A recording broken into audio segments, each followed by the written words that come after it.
For goodies? Should be good.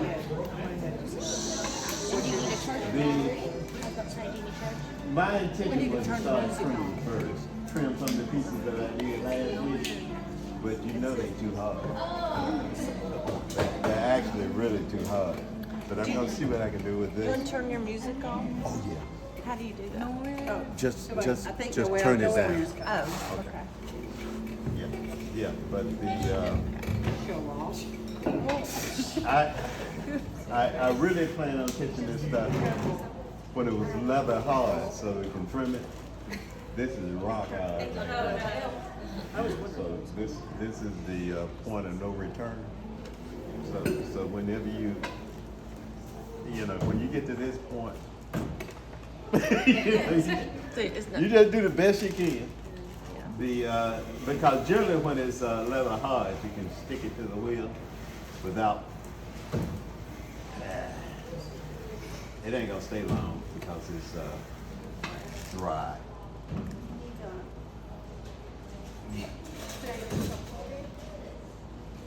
Nah, it ain't gonna work. When it get dry like this, it don't really. It's just too late. Yeah, it's gone too far. You don't ever want it to get here, before you start trimming. But any question from last week? Anybody? I loved that class. Oh, did you? I really did. Well, thank you. It was good. Thank you. But if you had any questions, did anybody try that stuff? You were doing last week. I tried it. I tried it, but I'm not good at it. Oh, okay. But I'm gonna try again. Okay, I was going to ask you if you had any questions. Yeah. about it.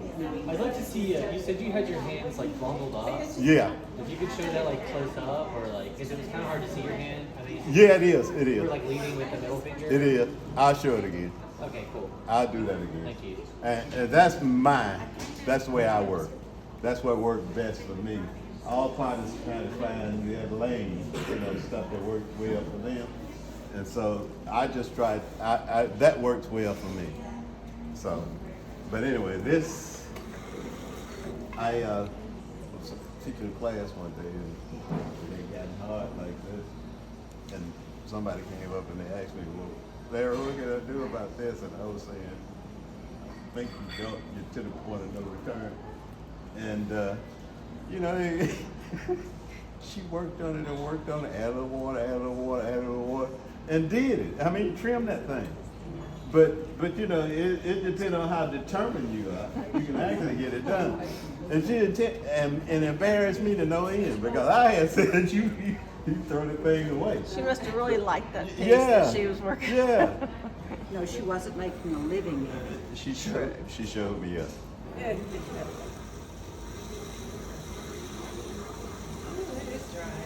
This is dry.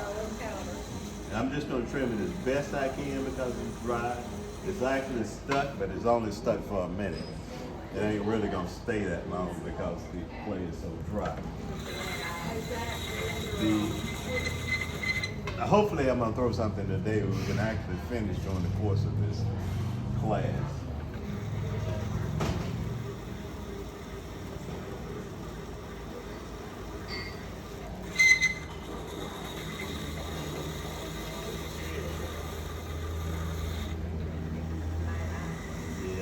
Yeah, they did. Always, whenever you're trimming, you do the sides first. Okay? Before you do that. You always do the side first. You take it and hold it. And you hold it firm. You hold it firm. And right here, you're gonna make all kinds of god awful noise.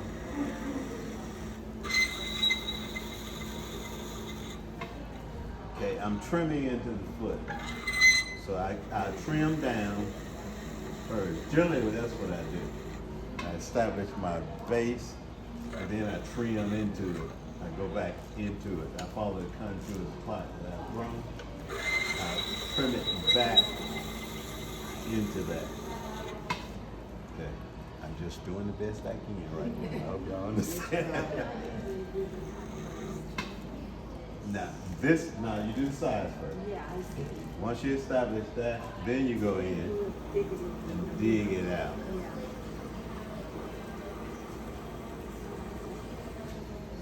Okay, and I did that to establish the point that I want to trim to first, because this thing is like, you can just zip across if you're not careful. You just zip straight across, because you got to really hold this thing firm to get it done. So I'm gonna go here to the center and go now out to this edge. See what I mean? Yeah. You shouldn't run into it when it's leather hard, especially this surface. This is a good surface to trim right here, bowl shape like this, because it's a wide, it have this wide face to it, so when it's spread out, it sticks well. When you run into problems is when you're trying to trim some of the other things with the bottle shape or stuff like that. And generally when I'm throwing a bottle shape or something like that, I throw a chuck. I just pull up a chuck that I can sit it down inside and trim it. So it is best to have a different kinds of chucks for what you're trimming.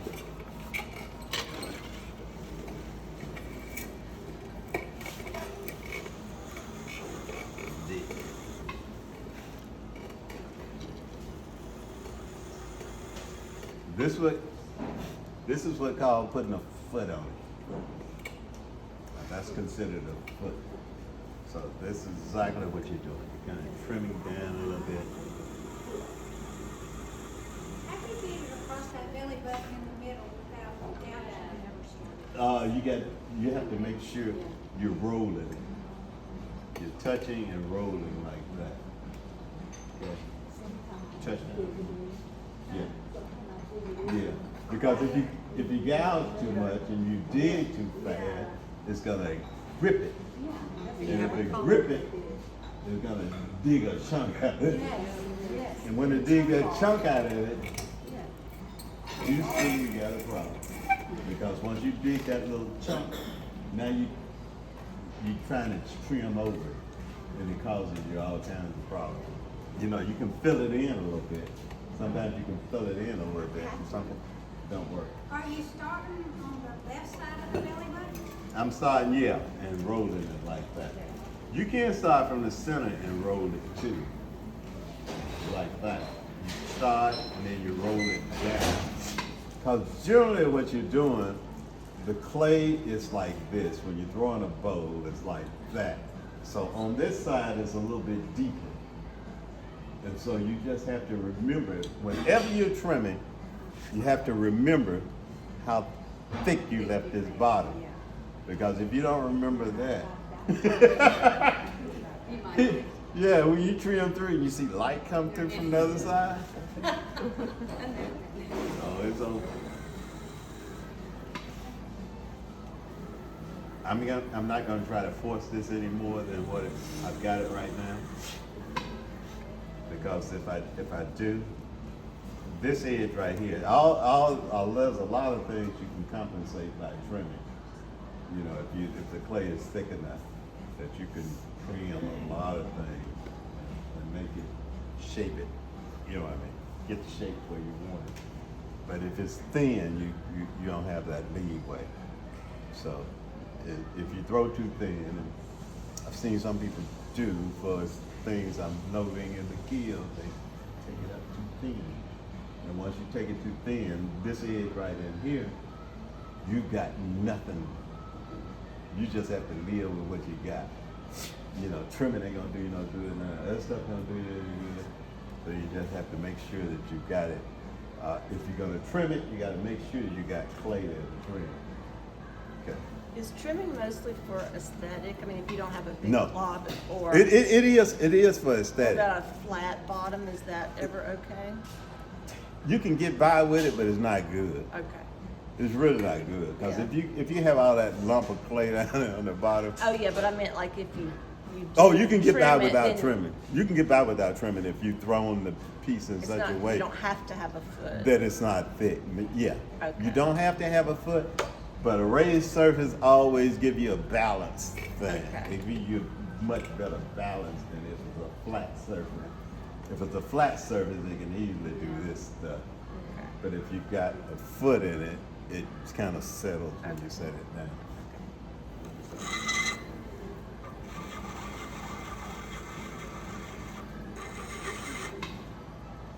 Was that bowl covered? Was that bowl covered? Covered, yeah. Yeah. Yes, they all were covered. They all were covered, but not good enough so that Right. it wouldn't dry out completely. So, You're not worried about breathing in that cover? when I'm trimming it like this, no, not unless I'm down there sucking it up. That would be another thing. But no, not from this distance. I'm not really worried about it. Well, silica in general. Silica is the one that most people. And silica is in clay. Silica is in glazes, more so in glazes than clay.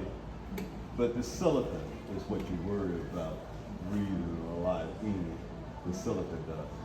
So you have to be, definitely concerned about that. If you're not just one of those people there's a lot of things out with pottery. There's a lot of scares out with pottery. And a lot of that, if you basically look at the problems that people had, it's like they were things that were way overdone. Way over breathing in, way over a lot of stuff that they do. There was chemicals that were added to glazes. They put way too much in it, would cause it to leach into the, when you put some liquid in it. And so there's a lot of things that happen like that is because it end up with people using more of certain things than they should have. But anyway, there's a lot of scares out about pottery. That's all I can say. And most of it is going away because a lot of the chemicals and things that you used to be able to use, you can't use anymore. And so you just don't face that problem now. If you, like for instance, if you're glazing and also you're having your lunch at the same time, it's not really a good idea. It's not really a good idea. So there's some things that just common sense that you just don't do. Because I knew a friend of mine, he got lead poisoning, but he was a painter. And he was down there when they had certain colors in the clay, paint and stuff like that. He put paintbrushes in his mouth and stuff, doing the Picasso thing. And a lot of those guys probably killed themselves back then because they didn't know. We know now. There's certain things we know, and just taking normal precautions. But yeah.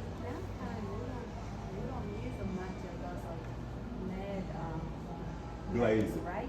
No, they ain't out there anymore. You can't get them anymore. But you buy your glazes and they'll tell you if they're food safe or not. Yeah. And generally most glazes are food safe now. There's a few out there that's not. But they'll let you know if they're food safe or not. But most clays, when you fire stuff to maturity, when you fire clay to maturity and stuff like that, it is solid. It got no business, doing anything. It's like, and you set that over there, Renee. Just set it over there anywhere. Did I hear you say last week that you felt like the shape of the rim and the shape of the foot are the two most important things? I did say that. Can you riff on that? The thing is, the rim give you support for the vessel that you're throwing. When you're throwing a certain vessel and the rim basically help that vessel keep its shape, be honest. It helps that vessel keep its shape. If you let that rim get out of whack, then the whole vessel is kind of not in shape. And then the foot accentuates the vessel. When you're trimming a foot, or you're trimming away that excess clay, it makes that vessel, if you trim it right, it makes that vessel go poof. It just pops out. It just makes it look more elegant when the foot is right. But if you don't get the foot right on it, then it just goes wrong. You know, it just, you look at it and go, you can't see the distinction between the shape. The foot, that's basically what you try to do with the foot, is make that contrast between the body of the vessel and the foot that is sitting on. When you make that contrast, you can see it clearly. You can see the form clearly. But if you don't make that contrast, you don't see the form clearly. You see what I mean? All right. But, Margaret, I'm gonna put that on now. I'm gonna put the backs on. What I wanna do, and this is, I can't trim that. I'm not gonna even try. I'm not gonna even try. Do you want me to put that over here? Or, oh, Might as well. I'm just, Yeah. I would just frustrate myself. Yeah. there you go. All right. You gonna throw some? Yeah, I'm getting ready. Today, can we, You- the one Uh-huh. when you make the one thing, This one, we'll do one. We'll do one. We can cut it in. But I'm. then you should go up on the wall. Okay. That's the We'll do one that. I We'll do that. I say that. These are 2 1-pounders. Bob. And what I'm gonna do, I'm gonna throw a box. I'm gonna throw a piece with a lid. That's the reason I asked for the calipers. The this piece I know I didn't throw the last time. I didn't throw this piece the last Isn't it? time. No, you did. So yeah. You're right. But that's the reason I said I'm going to introduce some new form to the. But throwing on a, which is rare that I ever do, I hardly ever throw on a bat. You know, and I throw on a bat when I got no choice. Because I really don't like bats, because normally they have a little, they just have just enough to aggravate me. Just, yeah, that's what Margaret put that piece underneath there for, to keep it from doing that. What did you put, silicone? Was it a silicone? That bag is foam, Oh, okay. like a spoon. Okay. Okay. I didn't see that. Yeah, Okay. okay. But, See?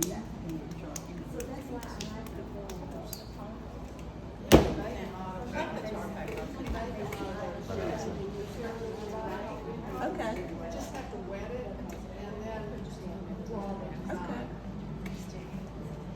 so I got 2 1-pounders. And actually you can throw these smaller. So I'm gonna take this.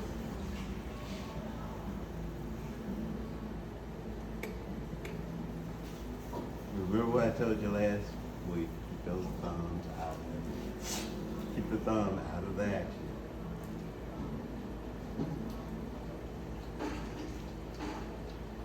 So are you going full power when you're centering or? Yeah. Just, okay. Whenever you're centering, you go for it. Okay. I mean, you just, As fast as the wheel goes. yeah, yeah, you Some go are for better it. than You go for it until you get to a certain part. Okay. And then you ease up on it. It's just, you have to regulate the speed of what you're doing. Now I'm gonna set it back. And I'm gonna open it up.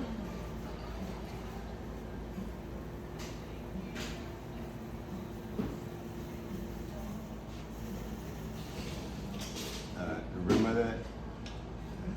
Pull out. So it depends, and then you really need to have in mind what you're gonna make. When you're actually throwing on a wheel, you actually make up your mind what it's gonna be before it can be. Don't let this thing determine. Don't let that play stuff determine what it's gonna be. You make up your mind that it's gonna be a certain thing, and then you go for it. Because if you don't, you go through all this transitional stuff, and you be changing your mind in the middle of everything. Every time you get to a point, you go, well, I go here, I go there, I go there. And you don't want to do that. Because that means the clay is training you instead of you training the clay.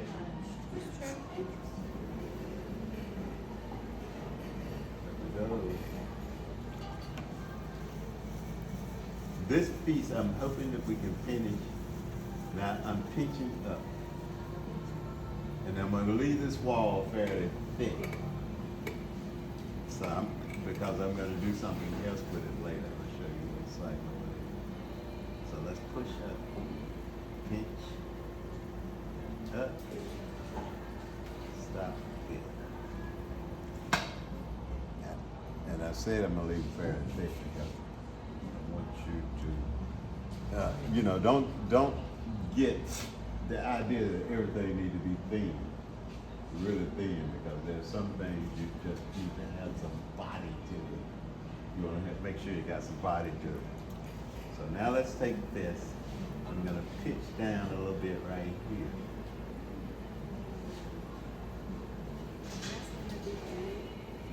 That's going to be part, yeah. It's going to be part of it. Now I'm going to go under here and lift up. And now I got to talk to myself to not go too thin. Because I can easily do that. I can easily, because I throw thin most of the time. And so I have to make sure that I don't do anything that I would generally normally do. So let's pull up again. Push in right here. Take that stuff away. If you grip your finger, get it off. Just get it out of it. Out of it. Because if that stuff reconnect, then you got another problem. You make sure you just get it away. So now I'm pinching in, create. See, let's pinch up right in here. You're pinching the sides. Pinching the side here.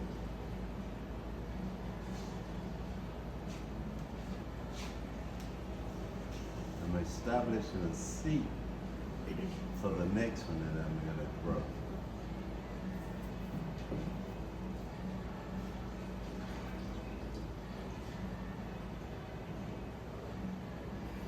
So this will be a lid that you make that goes on the outside instead of one that sits It's going on to the sit. inside. It's gonna go. The next one is going to Yeah. sit right down on top of this Okay. one. And those walls should be connected. Even. Yeah, Okay. they should be. Except for this ridge I got in there. Let's push that ridge out a little bit.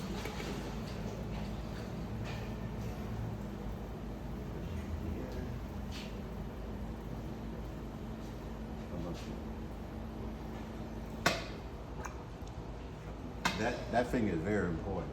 Yeah. It ain't one to give folks a finger, but it's very important. Let's push in here and push in here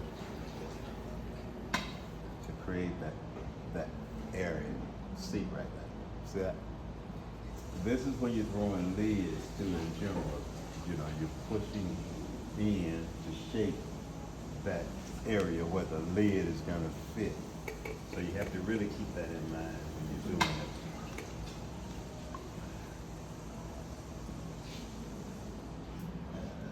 The wooden reel, Mark, wooden.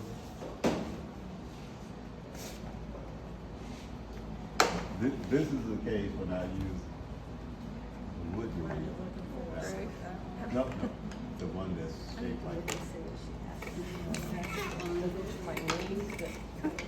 No, the one that's shaped, yeah. Yeah, that one. That one. Keep in mind that you use these ribs like that. That's what that hole is for you to brace yourself when you're holding that rib. So you hold that rib so you can flip that rib around however you need to flip it for the shape that you want. So always remember that. That hole is a brace. I don't know if anybody experienced this yet, but this thing can you can snatch it right out of your hand. And then it stick to the pot when you flip it around. You did? All right. It did what? Sometimes I get lost. It said it happened to her. Sometimes it just come off from my hand, it just Cuts it. slide off. Oh, it yeah. will. You have to really hold this thing firm. So that's what I hold it for. So I'm gonna push in here. Come up slowly. And let's shake this right in here.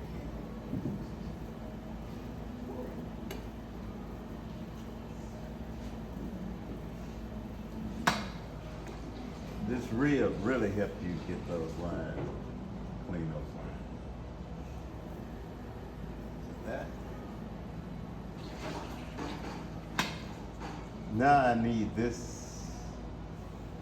right here.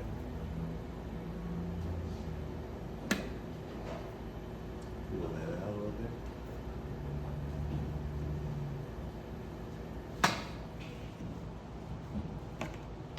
Now I need this damn. All right. Now this one normally give you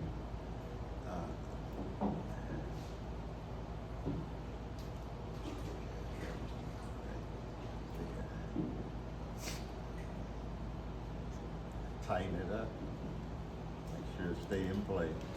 Whenever you use this thing, make sure you tighten it to make sure that it don't slip. Because if it slips from the measurements you got, then you end up throwing something and the measurement ain't right. This one normally would fit. If you flip it over, you got two different ones on this one, on this particular caliper. Yeah, so you got the outside, inside. So you can easily reverse this thing if you need to. I generally use those metal calipers because most of the time they seem to be a little bit more accurate than these. Neither one is really accurate, but you have to do the best you can. So once I shake that and get my measurement, trim up just a little bit right in here.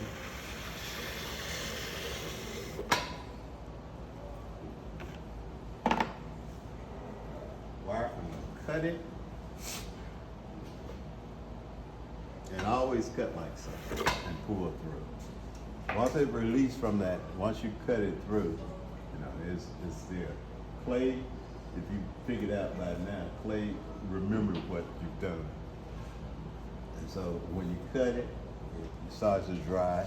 It know it's been cut, even though if you try to lift it out right, it's gonna feel kind of sticky. But it's been cut. So that one's Do you want it over here, or where you want it? I'm gonna put it outside.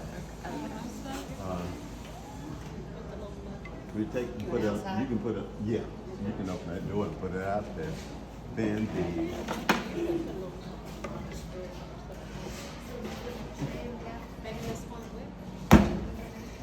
I hope we can get that dry enough and we can finish this thing off so you can see what it is. Now that's the bottom and this is the top.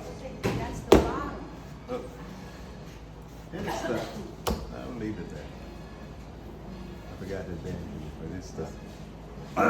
And so now that was the bottom. This is the top. So I'm gonna throw a top for that base to fit down inside. This to fit down inside where the flange is, and then we'll do something else with it when it gets rather hard. So hopefully we're gonna be able to do that.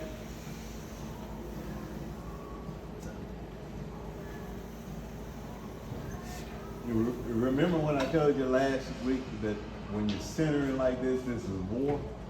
This is warfare when you're centering. You know, just don't be timid with it. You go at it. You don't let that clay, push you around.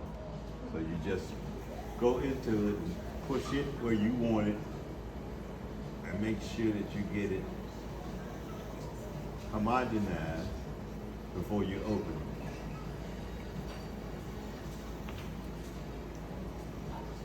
you know what I'm doing because I told you what I'm doing. I'm pushing. You mix anything? Now this is just fast motion right here, what I'm doing right now. But I'm doing the same thing that I exaggerated on last week.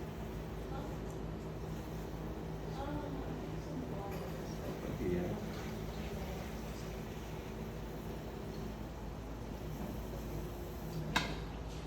And remember, it always wired it in the form actually needs to be when you're opening up. Let's go back in. Spread this out.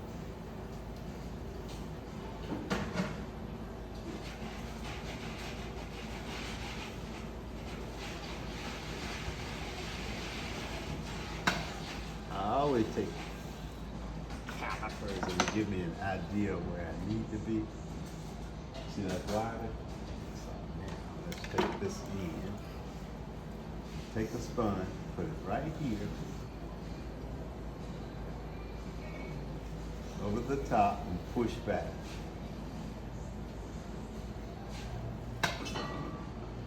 Always get an idea where you need to be.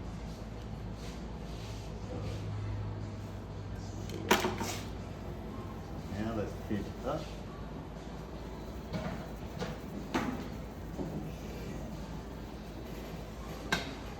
And see, this side right here is gonna fit down inside, and the flange is gonna catch it to keep it from sliding off.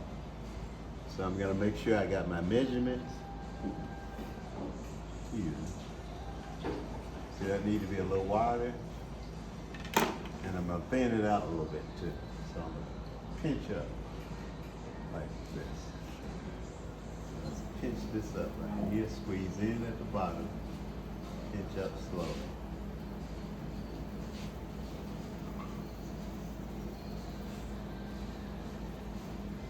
Push in here, middle finger, push in. I'm trying to get the wall uniform. Come up a little bit.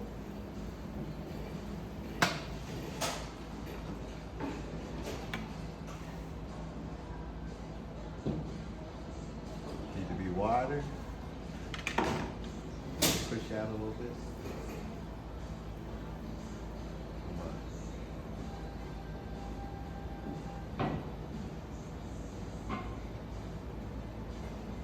Out a little bit right here at the bottom. Come on, slow.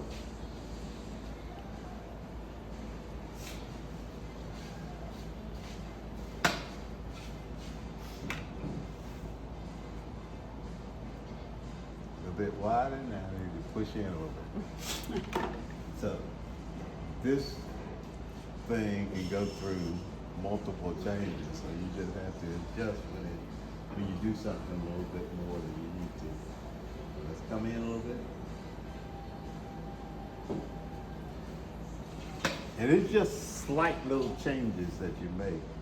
I don't even think that, you know. And I can leave that there actually, because what I can do now is trim to make sure I got a firm fit. The clay is thick enough so I can actually trim to make sure I got a firm fit with this set on top of the other. So let's stop right here. This away.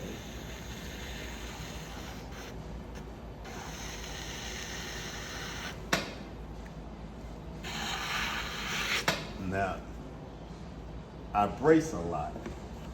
And when you're doing pottery, you have to brace. You got to get both of these hands working in unison with each other. So a lot of times I'm bracing a lot, and I'm pushing stuff like that. I'm making sure that this other hand is helping the other one out. Because you don't want to get out there in no man's land, and that one hand is out there by itself. And it's gonna holler back help. You might not be able to get to it.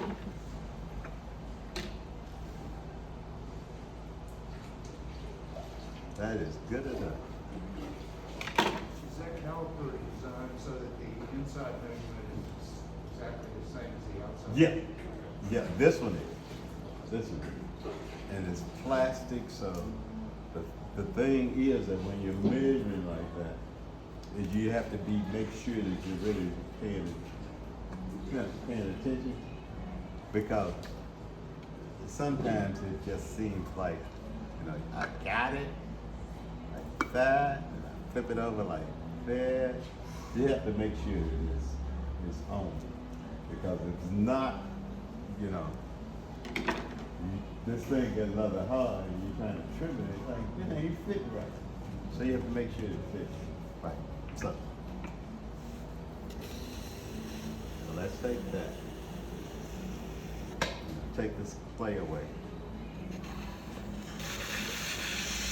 And you can use just like you do the thorn stick. Just to make sure that you pull that clay away from the piece. Just excess clay down here.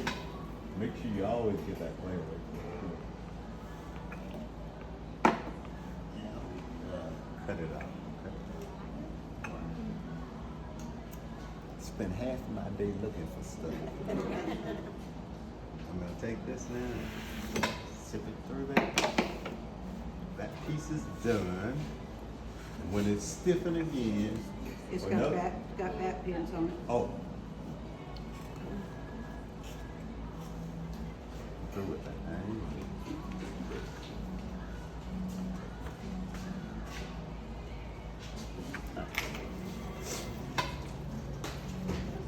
That,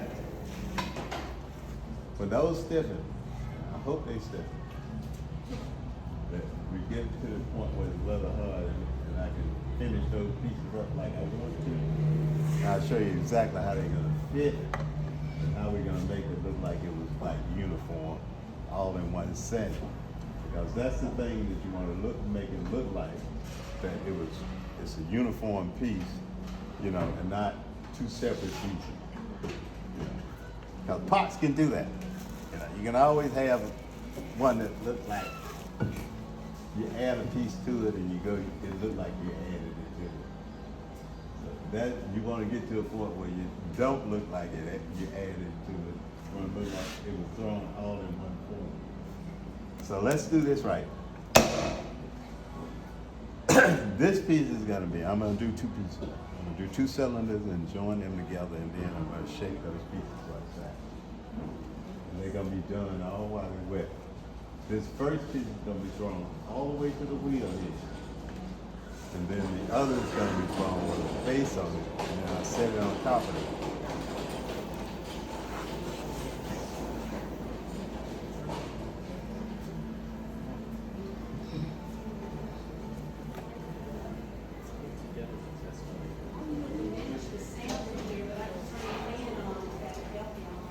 What's that? Oh, I'm good. I don't know if anybody else got a problem. I'm good right now, thank you.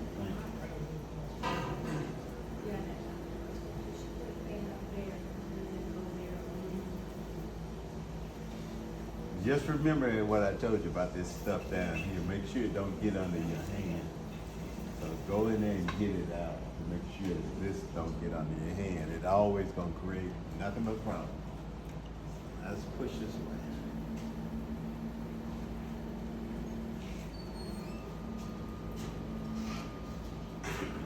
It might not even look like what I was exaggerating last week, what I said I'm doing, but I'm doing what I said, you know.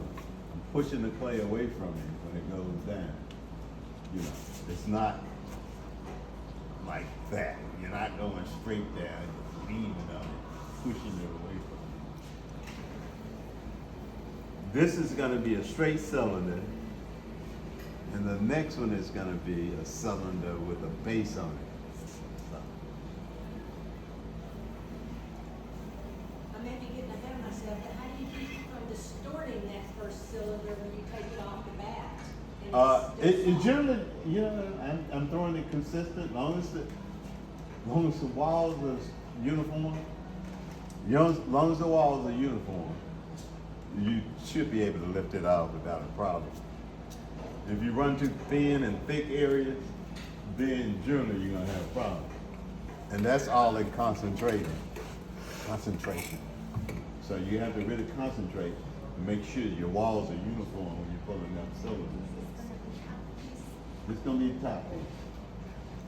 So And it's gonna be a big piece, I think, 4 pounds.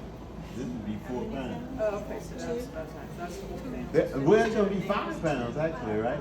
Is that 2.5 pounds? That's what you got now. Yeah, so it actually be 5 pounds. And this is only because if you can't pull up 5 pounds, 5 pounds is a challenge. Don't think for 1 minute you can slap down 5 pounds of clay and say, I got it. It don't work like that. Because it's gonna take a challenge to get 5 pounds of clay to stretch up as high as you need to get it. Yeah.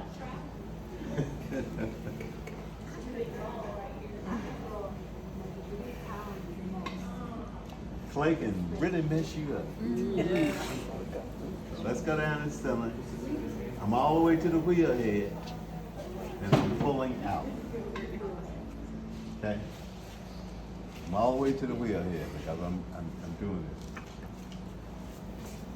Now I'm gonna pitch up and bring that wall up. Remember what I said last week? Pinch up. One hand is really doing most of it towards pinching inside. And then I squeeze up to get this volcanic thing happy. So let's go ahead. I'm not gonna do this too thin.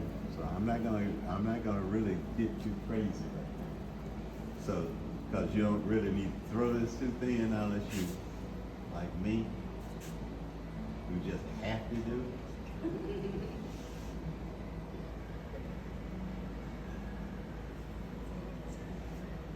The clay was fairly thick. You see all that stuff? And I'm pulling up. That stuff comes off. You get it off. You make sure you get it off. When you're pulling up like this, you don't want to leave no gaps to allow that clay to get between those fingers like that. Because once you get those gaps in there, you start pulling up loose cylinders, and the wall thickness is not uniform. So now you make sure there's enough space. The middle finger, I say, take lead, but the other fingers are there for support to make sure that nothing gets through. So you bunch them up pretty good. You see what I'm saying? Okay. Okay. So let's go back again. Push in at the bottom and come up slowly. All those fingers working together, those fingers pushing, the other fingers bunched up there together. So let's come up to here and let's stop there. Are all the fingers touching the pot? Yeah, Okay. they are all touching, but the Three middle fingers. finger is doing the damage. Okay. Okay? Always does. Yeah. Heard that, team. Let me pull this clay away. I can't stress this enough. Get this stuff away. Get this stuff away. Connect it to the clay down here. Because it gets under your hand and it drives you crazy. So let's push it. I'm gonna push in. I'm gonna straighten this cylinder out a little bit. The straighter the cylinder, the better off you are, to be honest. When you pull it up that cylinder, the straighter it is, the better off you are. But if you get this cylinder kind of, half straight, half not, it's just gonna create problems for you. So let's take that.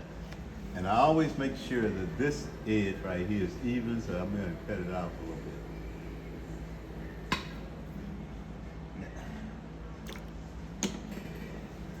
I just like to make sure that I'm uniform throughout. Now, I'm gonna measure this diameter, which I almost got it. Right here. Because the next cylinder I throw, I want to make sure that that's set on top of this. When it's wet like this, the walls are uniform, you can stick wet clay on top of wet clay. Not unless you got it way too thin.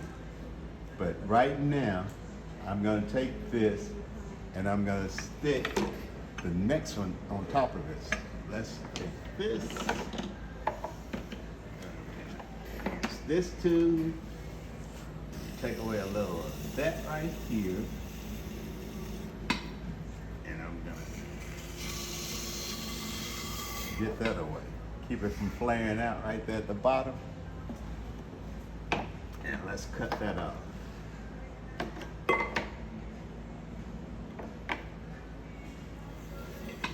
Clay itself, clay itself.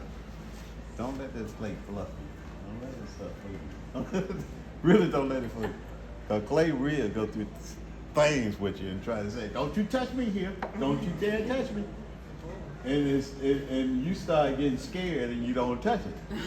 And so the thing is that if the clay is bluffing you like that and determined and making you think that if you push on it or something like that, I'm gonna collapse on you, then you get timid with it. And you start like just playing with it and going over in circles. Nothing happens. Oh, rag. What's over there on the, Where? you're looking for the, Rag. The rag. oh, I'm looking for a rag. oh, I don't know where the rag is. Oh, that'll work.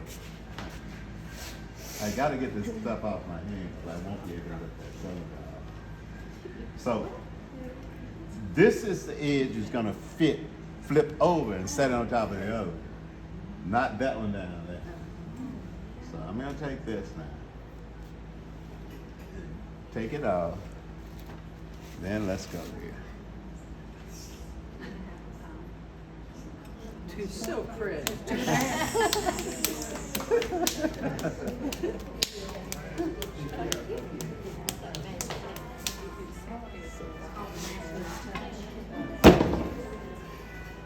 He is one with the clay.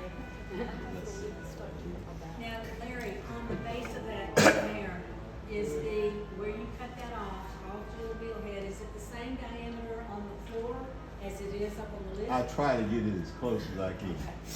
So that magic trick you just did wasn't because it's thicker down at the bottom and it supported you better? Yeah. It was basically getting away some of that loose clay that was there. But I try to make those cylinders uniform as possible. There you go. So now, is that?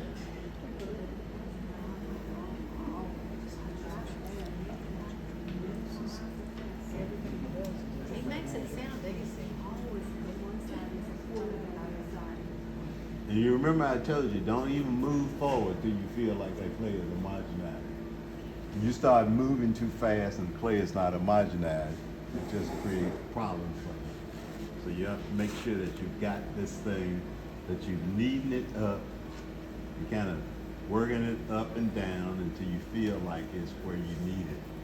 And you can start filling this thing in clay over time. It would basically let you know that it's ready to move on. You move on too fast, you end up with problems. And it just work you hard. And you leave out of here and you sleep good at night, don't you? You know, you work pretty hard to get that thing up. So let's do that.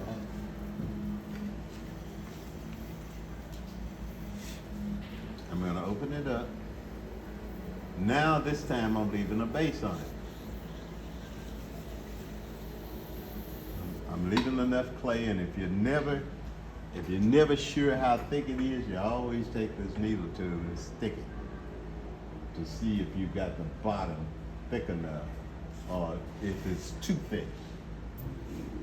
So that's good. That's a little too thick. So let's pull that out a little bit. And go over it. Here. How thick is your bottom? Like quarter inch, half inch? It's over quarter inch. So you always want to go a little bit over quarter inch. So you're going to navigate between 3/8, half inch or something like that to make sure you got enough. If you're going to trim a foot, make sure you got enough clay down there. Trust me, I've trimmed through enough stuff to know. You got enough clay down there. Yeah. So let's bring that in. And now I'm going to pull up. I'm going to take the walls in. Let me pull that out a little bit. Let's pull up.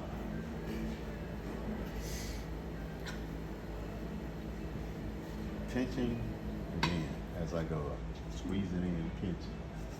So, and now I'm determining how I want this thing to look. So I'm throwing a broad vase, a rounded vase. Now I'm thinking. So I decide now how I treat this area when I pull it up. So.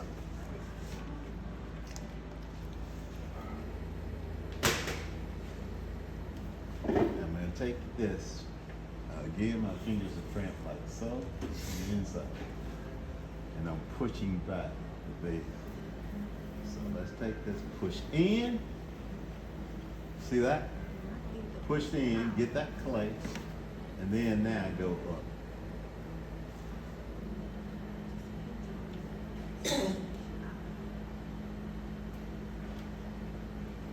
Stop right there before I finish that edge. Now, this is always remember, don't pinch this edge.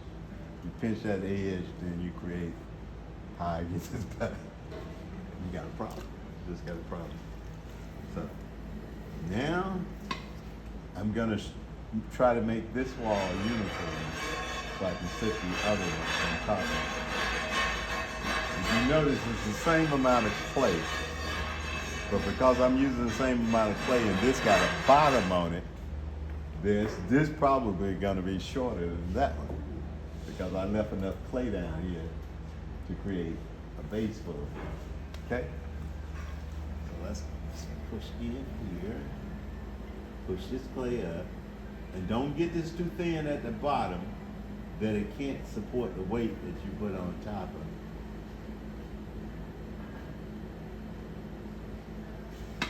Okay, a lot of this now is associated with feel. It's associated with feel. If you end up now doing more than you should, you're gonna end up with just too thin a base to put that on top of it. You've done it. You've done the pieces where you add on top. You know what I'm talking about. So if you get this too thin, you put this on top. Start to sag. When it starts to sag, good luck. That's all I can say. Good luck, because it's hard to get sagging back. With your skin as well. Huh? With your skin as well. Yeah. Let's don't go there. We're talking. Slowly's doing that. I'm gonna take this, cut it off.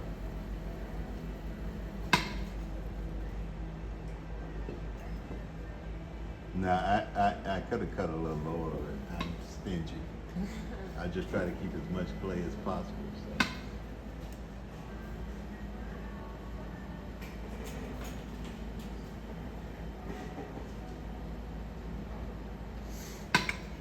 Okay, let's get this measurement. It is funny. It's really funny. I started throwing the cylinder, and I can my mind almost goes exactly to where I was, you know, when I'm throwing this thing. So that's right on where I need to be.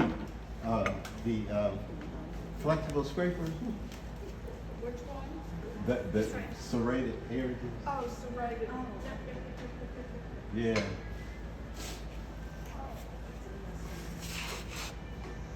Now notice I'm not gonna even dry this. I'm just gonna sit this on top of it. That'll work. So I'm gonna scout it up. And this one, take that. That's the scarf that's got the little jaggedy edge. Yeah. And why are you doing it with that one? Because it'll stick better when you, Oh, gotcha.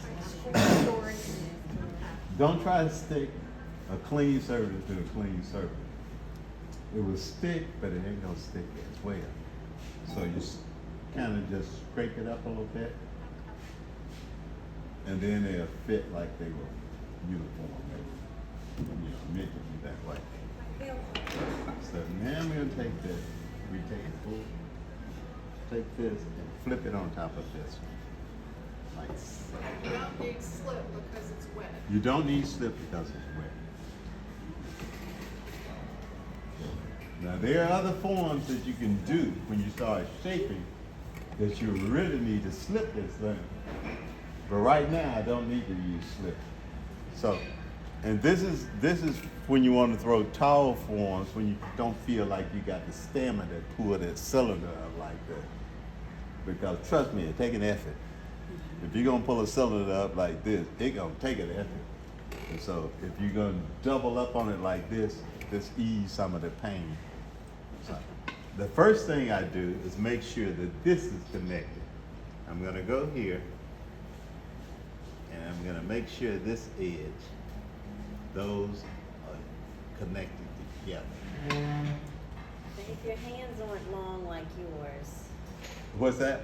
if your hands aren't long like yours, But this is the best way to do it. To be honest, because do you You use know. that throwing stick? I'm gonna use it in a minute. Okay. I'm gonna use it in a minute. But I'm gonna make sure I go down here because I wanna feel that wall where they're connecting and I wanna make sure I got a good connection right here. Now, it wasn't so uniform when I set it on top of it, but I'd start working with this area where I joined it to make sure that that was sealed right in here. Once you get this thing sealed, that's one unit. You know, it is stuck now. Ain't no way I'm a world I'm gonna pull it apart. Okay.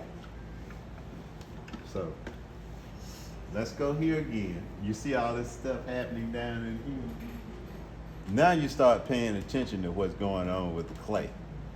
So if you see this area right in here like that, fudge in a little bit. So I'm gonna go ahead and give it some attention and push out right in there. And come up a little bit. And just hold that right there where that seam was and come up a little bit more.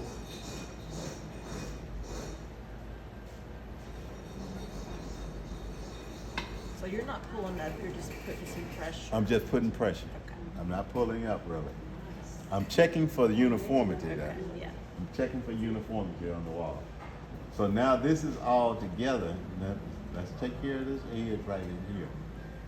This edge needs some attention here, so I'm gonna squeeze it a little bit. Because I flipped it over, but it's still a little thick. When the clay is thick, you got weight on top. And this weight put pressure on this area down in here. So first thing, I'm gonna thin this out up in here to take that weight out. It's funny, when you thin clay well, it gets light, even though it's the same amount of clay.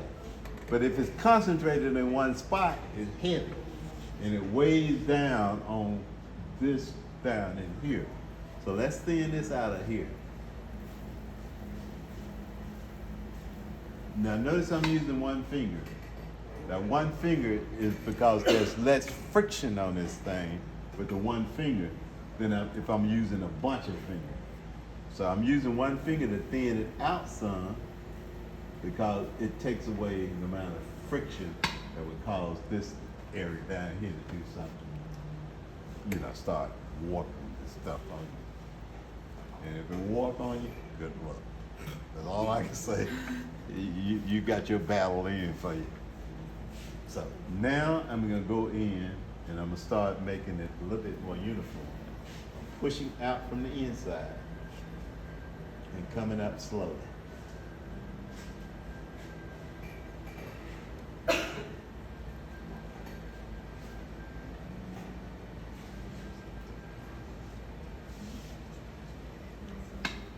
Okay? Now, how do you keep from getting that little rig of clay around this where the two of them meet? It's to make sure you give it attention when you join it together. Once you join it there, you just go there to that area and work with it right there to that area become uniform. If you move too fast, you end up leaving this area too thick in places. And once you start spreading, you don't know. Once you start spreading it out, you got this thick lump of clay right in this area right here, and it's not uniform with the rest of the surface, it ends up creating problems for you. So, right now, let's take this away right here. I'm an advocate for taking clay away right here. Take the clay away. Take that clay away. Don't let that clay get under your hand. You know. So, Now let's go You here. should have worn what you I'm did. going down now and I'm pushing out from the inside. I'm gonna try And it. I'm coming up slowly. And now I'm looking for the shape as I come up. Let's stop right here, right in that area where I joined it at. I'm gonna stop right there. There. But remember, probably said this last week. Don't even think you need to go from top to bottom. Don't even think that this need to be one movement from top to bottom. Now I'm here. Now I'm gonna concentrate on this area right in here. So I'm not even going back down here. I'm gonna push out right here. Let's push out right here. You see where I'm pushing out at? Then I'm gonna go down a little bit, push out there, and push out there. How many Then I'm fingers gonna are you come up pushing slow. with? How many fingers are you pushing with? That middle finger is still leading. The middle finger, the others are there, but the middle finger is still leading. When you're pushing out from the inside, it's shaping. If you keep that in mind, that you're just shaping right now and not doing this squeezing stuff, when you start squeezing and shaping at the same time, presents another problem.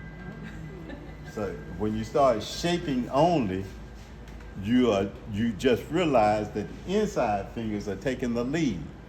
If the outside fingers start to counteract what the inside finger is doing while you're shaping, you start ending up with the outside finger erasing what you're doing on the inside.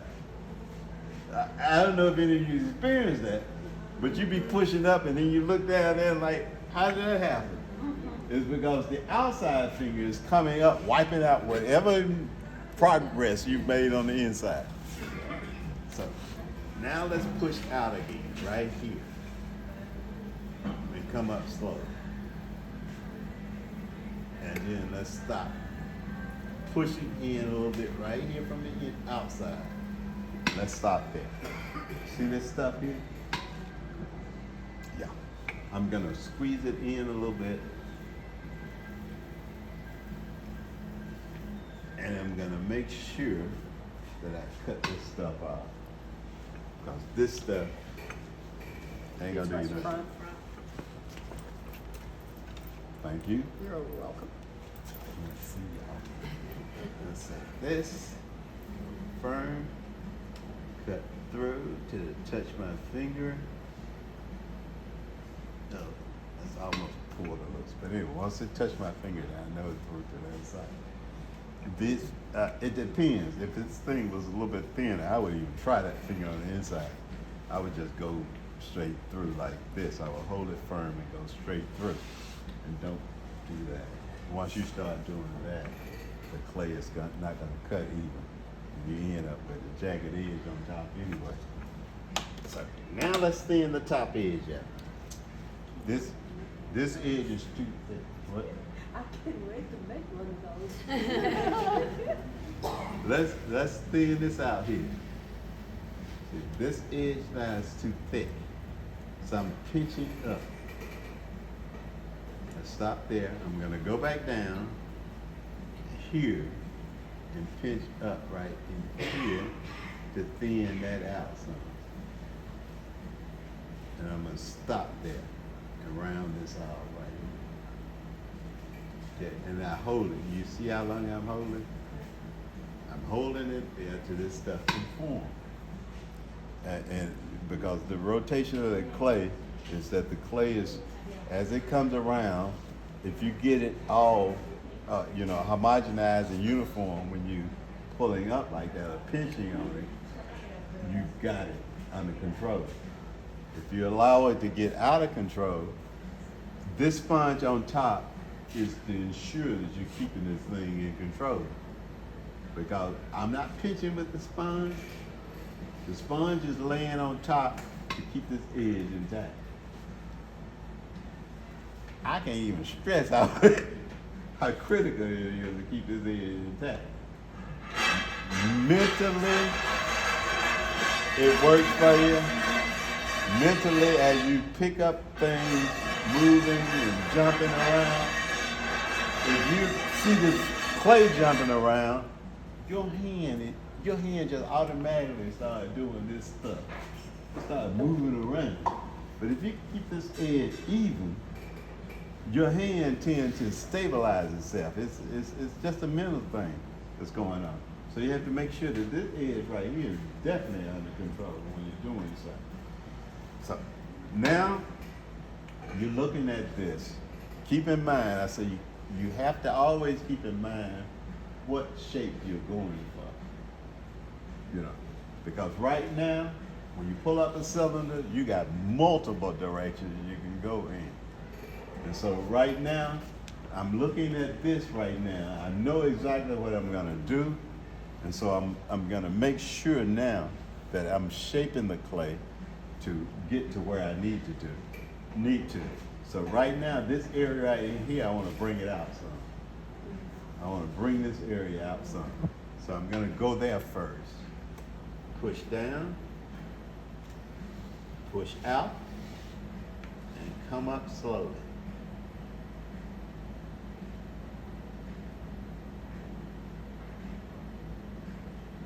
And right now, I'm looking for finger rings and everything, filling wall thickness, and I'm gonna stop here. Okay? Yeah, I believe it. I believe it, because right here, you can tend to do too much in certain areas. And so you only do as much as you need to do, and when you're thinking about the shape you're gonna make up top. So right now, I'm thinking about dividing line. I'm thinking of exactly how I want the neck to be, and I want the body to be. So right now, I'm gonna go back now and push out again from the bottom and push that out. Come up slowly.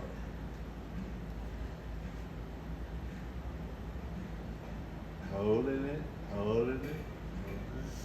Stop there.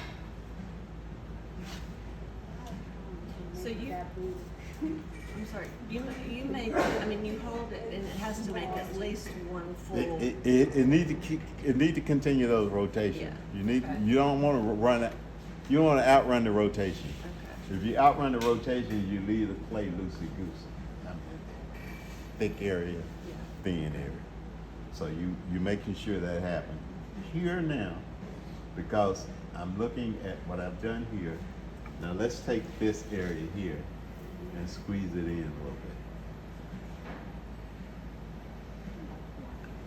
bit. Okay, now I'm gonna stop my neck here. I'm gonna decide to put my neck right there.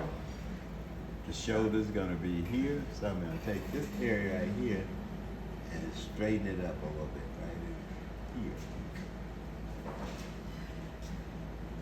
This is the time that you can take the throwing stick or your hand, depending on how comfortable you are with that. So I'm gonna take that throwing stick. I'm gonna take that throwing stick, and I'm gonna hold it, and I'm gonna push out right here.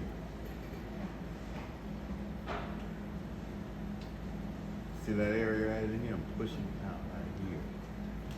And I'm gonna hold it right there for a minute. Then I'm gonna go down again and push out underneath it to round that into that shoulder.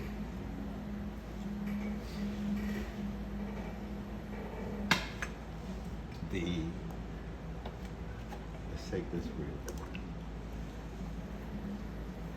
I need to hold this firm, keep this from flapping up. So I'm pushing down a little bit right there. Okay. So that gives me some definition right in there.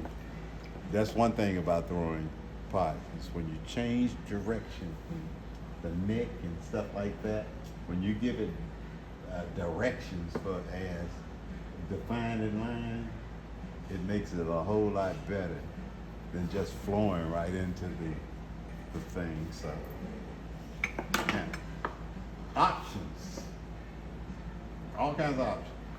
This is when your brain goes into overload. So you start looking at where you need to be, where you want to go, based on what you saw in your mind. What you see in your mind, believe it or not, if you can visualize an image in your mind, the clay can do it. Now you just have to figure out a way to get there. You know, so if you can visualize these images, the clay actually gonna do it, but you got to just figure out a way to get there. So this area right in here now, you see how flat that is? So I'm gonna widen this out a little bit right in here. So I'm gonna push out a little bit here and come up slowly.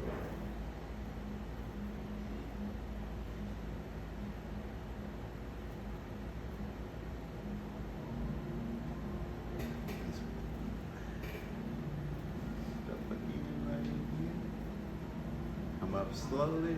Let's hold it there. Let me stop this from wobbling right here. It do pay to go back and stop this stuff from wobbling. Okay? So you go right here. So if it gets too wobbly, it's gonna collapse eventually. So you have to make sure you stabilize this stuff. You just go back. The area where it looked like it's causing problems, you go back and deal with it. You don't allow it to get out of hand. To get out of hand. You notice I say good luck a lot? Good luck. Good luck. So let's go down here now. I'm gonna push out. Find my stick right in here. Let's push this area out right here. Come up slowly.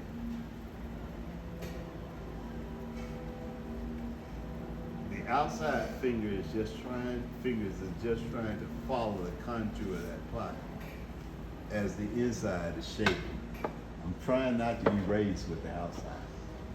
So it's lightly going over the surface as I'm pulling up. Let's sponge. I'm gonna take this. And you might ask me, why in the world you pick up that sponge and you're not using it? My security blanket. For some reason, when I have a sponge in my hand like this, it just gives me that extra layer of security when I'm fooling around with it. So I'm gonna take that, just really slowly with that one finger. Next step, take that edge off.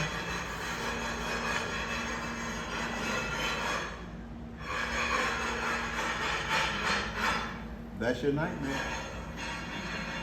Just remember that this edge is my nightmare. If that's wiggling around like that, that ain't gonna do you no good. So you gotta get that out. Let's take that out.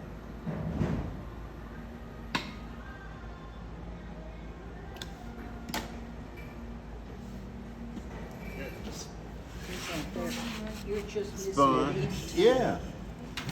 Spin half. You were missing each time you reached.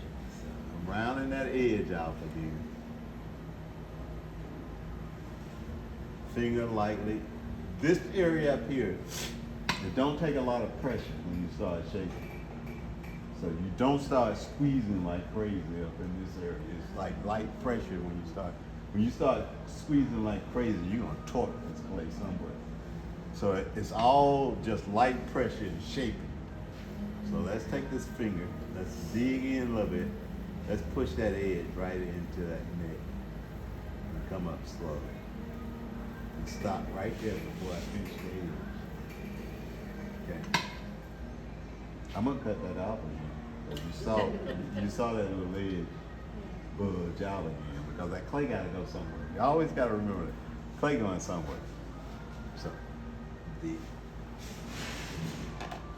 favorite tool in the entire world is this one. So this one gives me the flexibility to deal with shoulders and stuff like that. So I can take it now and round that into the neck.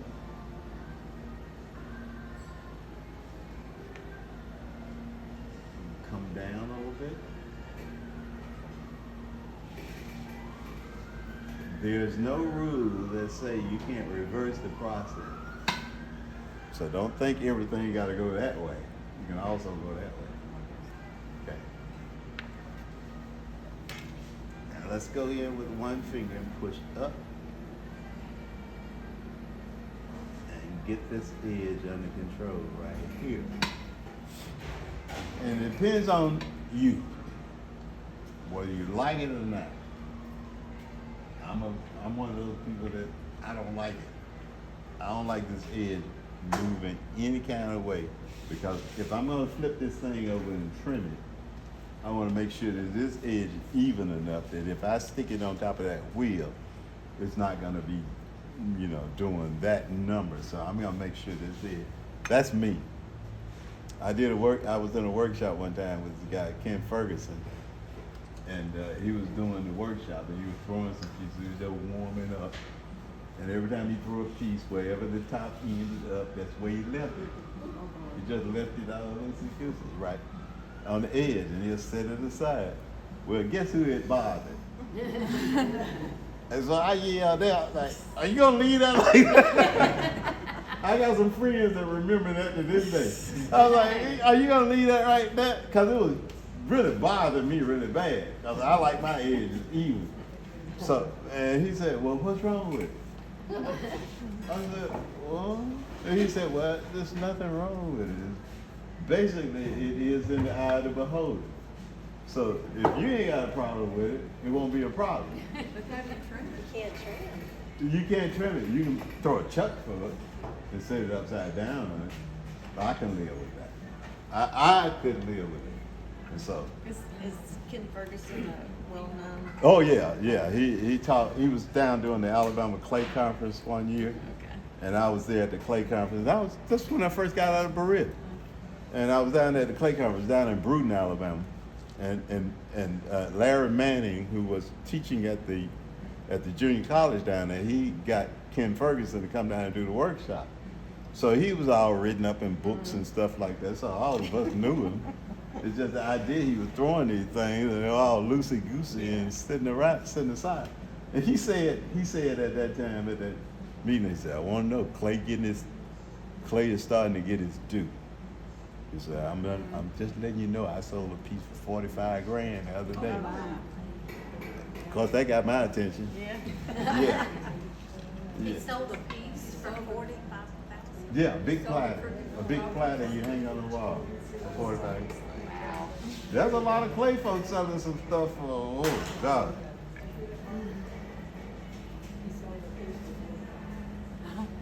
And this was a while ago. So when you go to flea markets, look for Ken Ferguson. Oh yeah. I don't think that one will hit a flea. For somebody that don't know what they got. For somebody that don't know what they got. I was in a work. There was a young lady. There was a lady over in Atlanta. She was retiring from the military. She was chaplain. She brought a piece in a consign shop. There's a friend of mine down there in Mobile, Charles Smith. And I know for a fact, none of his pieces, very seldom you get a piece from him under $200. So she had this tripod vessel. She said she had saw it in this consign shop. And she said that she first saw it, they were asking a certain price for it. And she kept looking at it. It's just, when you do clay like this for a while, you know what's good and what's not good. You'll be able to see whether or not people actually put some time into it and done it well. And so she saw the piece and she said she kept fudging on buying it. And then finally they reduced the price and she was gonna get it. And then they dropped the lid. It had a lid. It was a tripoded lidded vessel. And I'll show you how to do a tripod for the show. For the class. I think it showed. But anyway, it was a tripod lidded vessel, and I know that piece from Charles was at least $400, $500. And she came in the door. She said she wanted to see if I could make a lid. She came over here, and she said, and instantly I saw the piece, and I saw it was Charles' piece. I said, don't tell Charles what you paid for that. Whatever you do, don't tell Charles what you paid for that piece, because he's different. But the piece. The lidded piece, it was broken. She paid like $6 for it. Oh, wow. She paid like $6. Did you make a list? No, I told her she needed to contact Charles, but don't never let him know what she paid for that piece. Yeah. And this was like in a consign shop. And this is like pieces that while he's here, he sell those pieces for that much. And I know he do. And the deal is, the idea is that when he pass on, these pieces would go into that category where people collect it and it'd be almost priceless. It's a really nice piece. Yeah. It's like that piece I showed you. Do you remember a couple of years ago? It was an auction. Yeah, And I came in, I showed you Yeah. your piece was on an online auction. yeah. And they didn't know what they had. No. And, because you said, I remember how much work I put into that. Oh yeah. And, Oh yeah. yeah. Oh yeah. I've had some people actually that bought some things at estate sale. And they came, you gonna believe what I bought? What I And you, paid for but that?" you don't want to hear it. Yeah, and when he said that, I was I like, need to hear that. I was like, I'll give you that. I'll give you that to get it back. Yeah. You know, because when I first started doing pieces, I was doing some decorating on pieces, and you know, I'm trying to survive, right? So I'm selling this stuff for little or nothing. So whatever I sold it for, it was way more than that right now at this day. Cause that piece that this guy brought in, you know, I did a whole lot of carving on that thing. I did more than I would normally do on any vessel. And I did all this stuff, and he said, "You ain't gonna believe what I paid for this." I did believe it, but He shouldn't have told you that. yeah, he told me. He showed I you. think that's rude. But, I didn't mean to be rude. Well, I'm not talking about you, but the guy. You know, I'm not disillusioned about this. To be honest, I understand how the art thing works. You know, when you don't exist anymore, everything always jumps up anymore. And so, you know, there's a lot of folks waiting on me to die. I ain't gonna die too soon. So, but I know how it works.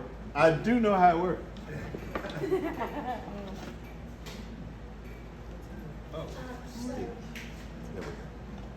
Did you not make a lid because you thought that was disrespectful to him? Yeah. And I didn't have the clay to match what the piece was. I didn't think I should make that piece. You know, and yeah, I did. I told her she should contact Carl. I've been charged. Just don't let him know. Just don't let that I guy wonder if she know. did. I don't know if she did or not. But he would have done it only if she didn't let him know how much she paid for it. Now if she let him know how much she paid for it, he wouldn't do it. Because Charles don't make mugs or anything like that. He would not make a mug. If you asked him to make a mug, you'd be like cutting him with a knife. He would not do it.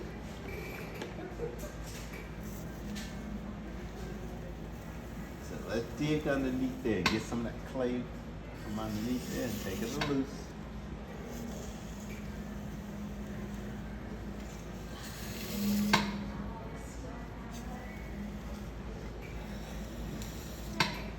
Again, I'm doing this to the angle in this thing keep the clay from connecting right there.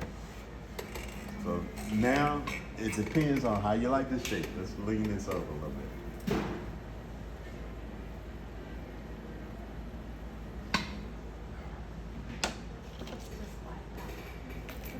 And let me round this right back into that shoulder. And give me a definitive line. I like lines. So that's why I, you know, do the carving and the things I do. I like the way lines relate to other lines and stuff like that. So I look at the body of this shape. So if you put a straight line on this, it's a curved line. The straight line become a curved line. So I'm always looking at that when I'm designing, doing my design work on it. So Can I ask you a question? So there does seem to be a line right there around the center. Did you leave that intentionally? Right Or is in that here? where it's, No, or I'm is gonna that where it joined together? I'm gonna trim it out. You're gonna take that out. I'm gonna trim that out. You can leave it there on purpose if it don't interfere with the shape of the pot.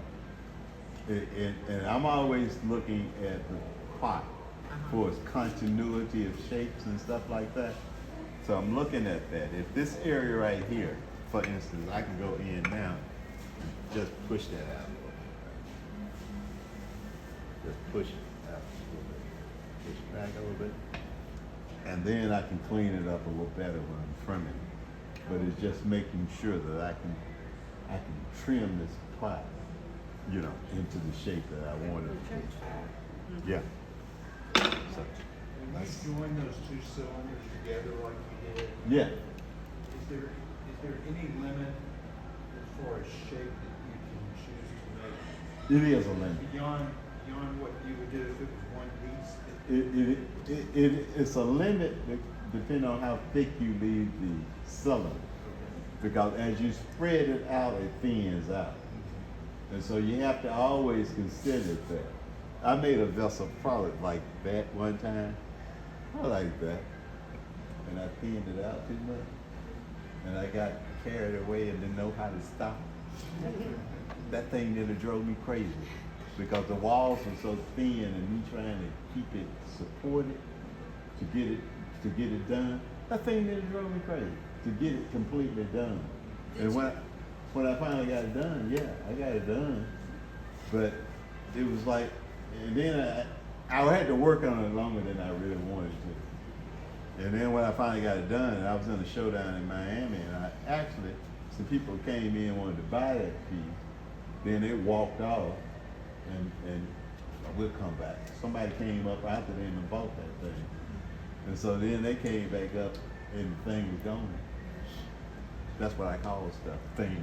But anyway, it was gone. And then they came back, they wanted to get the piece. So I ended up having to make them another. I was making sure I didn't go that again. I just to make it that thin again. Yeah. Let's take this off. Yeah. Can you check the pieces outside and make see what we are with that?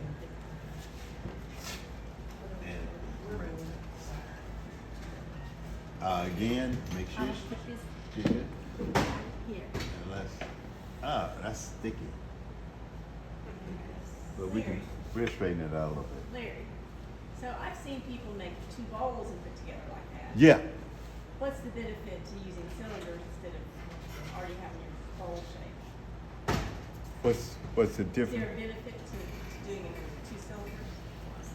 The cylinder like this, the cylinder like this, when you put it on wet, you can actually form it. You can actually shape it the way you want to shape it. Because I put it on wet. If I put it on dry, it would have been locked into the form that it needed to be. So if you're throwing two dry forms or two leather hard forms that you're going to join together, or two pieces that have stiffened, you're stuck with the shape that it's in. You can't be pushing out the walls and stuff like that. This way, it gives you the opportunity to push out the walls and shape more when you're joining two wet cylinders. So, and that's generally the way I do it. Most of the time, I'm joining cylinders that are wet enough so I can actually form it as I'm working on the wheel. So, are they stiff? Oh, they're not quite stiff, but I'm Okay. gonna take a. Hair dryer? Yeah, I'll take one the right dry. here. I'm gonna dry these out really quick because I wanna finish this up so y'all can see what it looks like. Okay. Yeah. I think we ought to move that. Because a lot of times, I'm turning it off so it doesn't actually. Goes in and, yeah.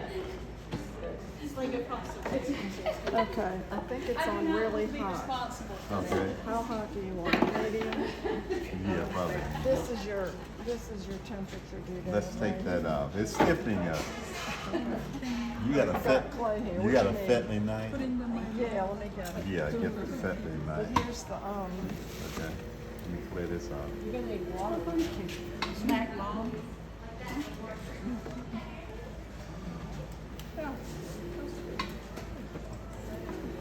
I say I do. I have little, I don't have the other one. The fettling knife? Anybody got a fettling knife? Y'all know what a fettling knife is? I know what one is. I got one. It's at home, it's at home.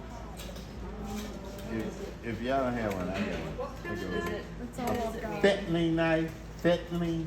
Fettling. I got an X-Acto knife. Okay, nah, Not even in the same room. nah, they ain't even close. They're not even cousins. I don't know where mine went. Yeah, I go get mine. I don't know where it went. I'll go get mine. Cause I had one before. Okay.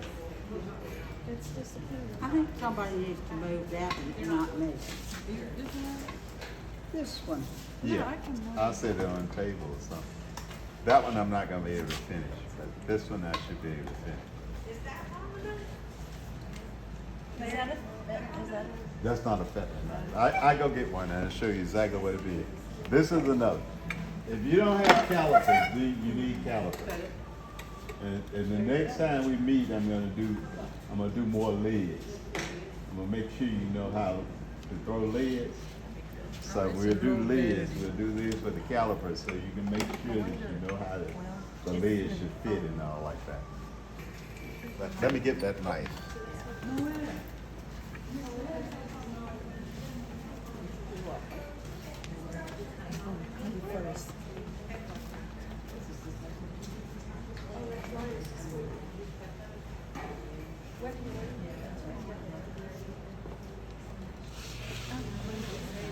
Your butt hurts. You're sitting on a crate.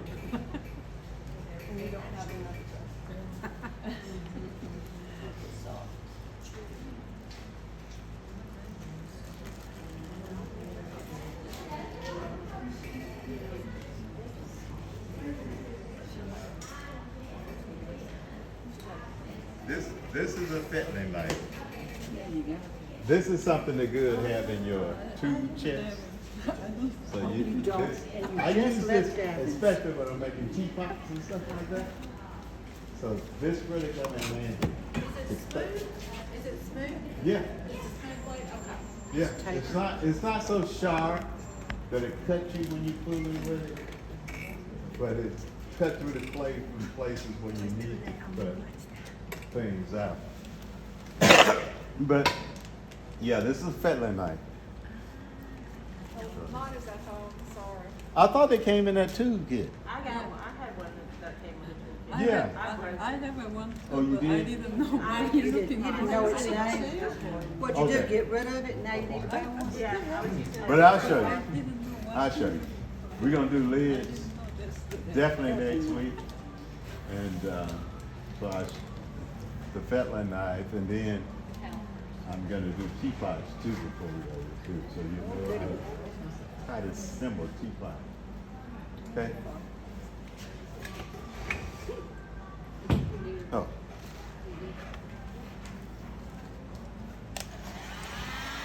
Let me stiffen this a little bit. It's stiffening up some, but it's not stiff enough. So let's stiffen this a little bit. I'm just trying to finish in pieces because it's hard, you know, when I'm doing it and the things get harder than it should be. You can't finish the stuff up so you don't see how they operate. Yeah.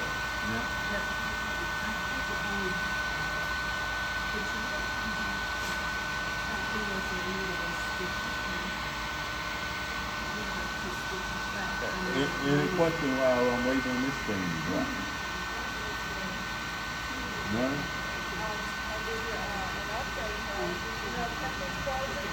What? Are you kidding me? It wasn't summertime. No, when I was at Davin's, I asked him, and then I talked to Sam, and he said, yeah.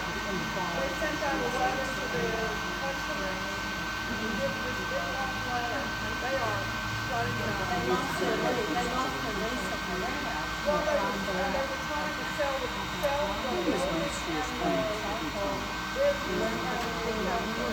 and so they're gone, and Tina said Central Water is closing. I'm sorry, Alex. It is what happened with Clay. Something all, yeah. Something always pop up. You get used to something, and something always pop up. You can't get it anymore.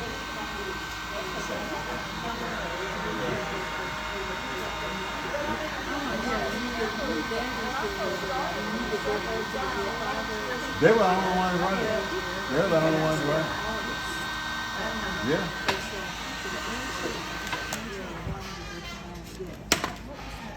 Can you pass me that? Yeah. That. Yeah, that's bad. Oh, yeah, they reformulate. Oh, that's sticky too. Did you have the ancient Let me shut it up. Did you get the ancient copper? Yeah. They got a new If it had dried more, it So would how have was it? come off You its didn't use it yet? needed I that. didn't realize. Matter of it. fact, I'm I'm gonna gonna get slip next that time. on top of that. I wanna get a Dipping this a seaweed little cover bit. and an ancient. Yeah, they reformulate.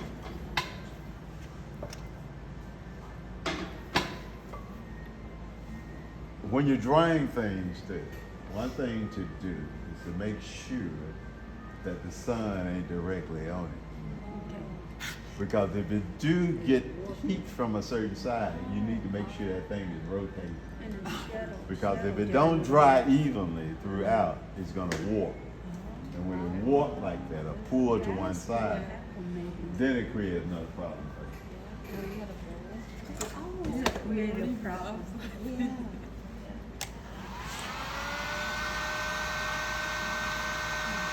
And generally when I'm drying something, I'm trying to make sure that the wheel is rotating. Because you can start a conversation and stop the wheel and you're not even paying attention to what you're doing and drying out one side. And then you end up with one hard side and you try to trim this thing. Good luck again.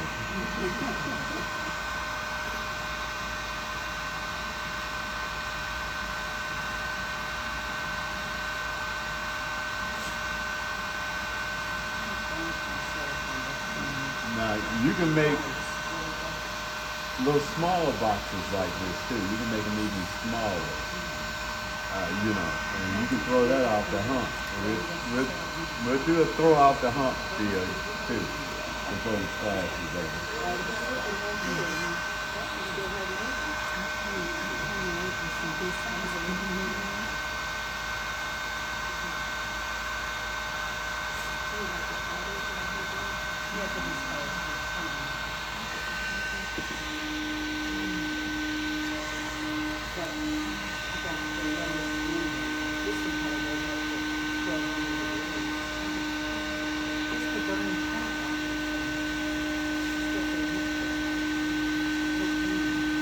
I kind of use the heat gun a lot myself because I'm always in a hurry.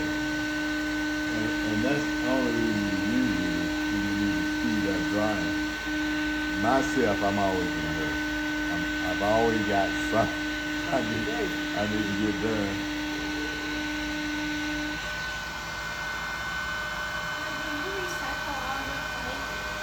The black clay I do. When I use the black clay, I mostly use black clay. And one reason I recycle it is because it's more expensive than metal clay. It costs more, and so it would be crazy for me to, throw that stuff away. Let me have that one. They still need to be dried a little bit more. That's that. Put it on the one. Okay, thanks. So this should sit on top of that like that. And that measurement ain't perfect. It looked like it was perfect when I was doing it. So I'm gonna take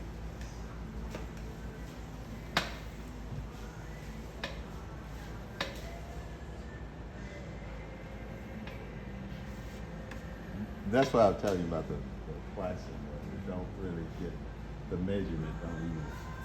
Don't get quite like you need it. Stiffen that again.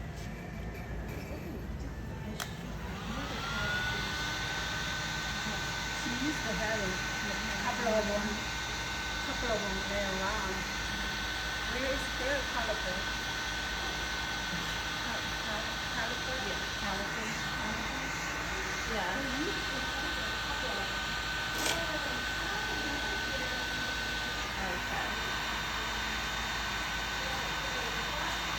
Okay. It's strengthening to make you do it. What's I that? feel like it's strengthening. I hope it is. It'll fit much better if it shrink a little bit, the darkness. But right now, it's not. You know, you try to make sure that this thing is trimmed so that you can't even see it. It was thrown separately. Yeah.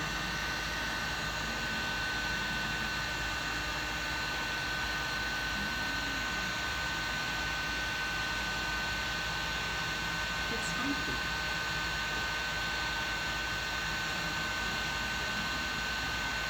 I haven't been drinking. But I will. And I will.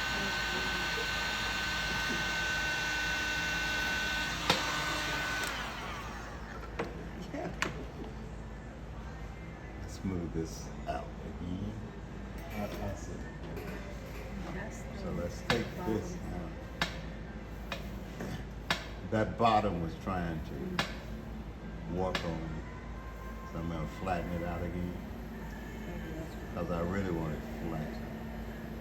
So there's enough moisture in that clay right now that it really stuck in me. So now flatten that out.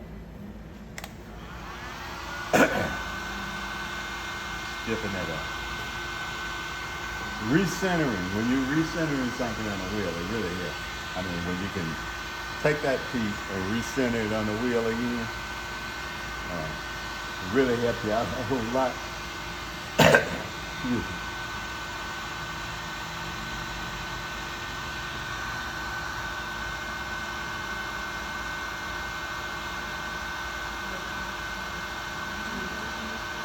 I was counting on it being a hot day. Clouds outside.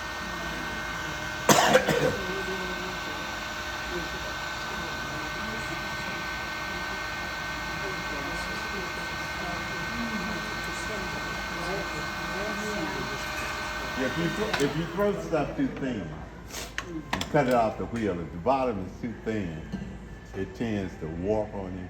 The bottom tends to. So you have to make sure you're throwing a mug or something like that. Make sure you have enough weight on the bottom that it'll hold its shape when you finish it up. Makes so much difference too. Ah! Bottom fell off. I cut through it. It was thin. It was stuck good. It was stuck more so than I thought it If you show was. us how to fix it, that's I'm good, gonna 'cause fix it. we do this Yeah. a lot. I do it. I'm gonna fix it. That happens at my house. I'll fix it. I plan I on do it. too. Now that'd be a lesson in self. Yeah. Oh, yeah, wow.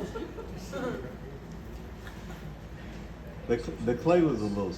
I'm just putting a little water in it. Yeah. And it was thinner than I thought it was. So you don't put like a little patty? Yeah. No, because there's you know, when I put it down here, there was enough clay to get it off, so it should be enough clay.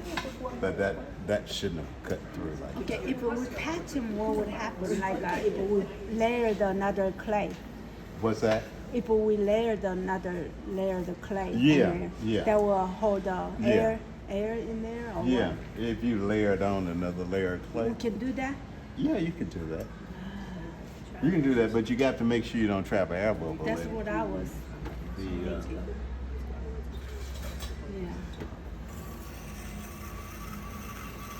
trim a little that away because I know that was a little bit more than I need right in there.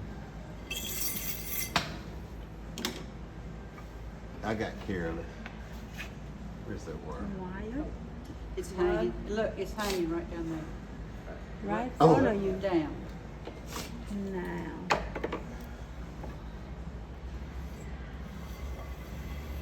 Oh no, I still doing it. It's really thin.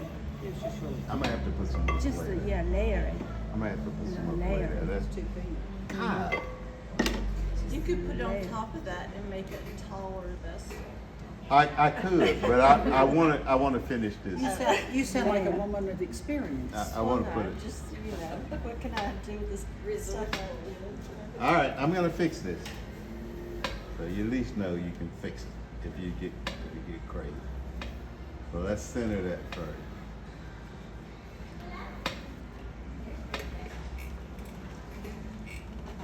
I didn't realize it was stuck that high.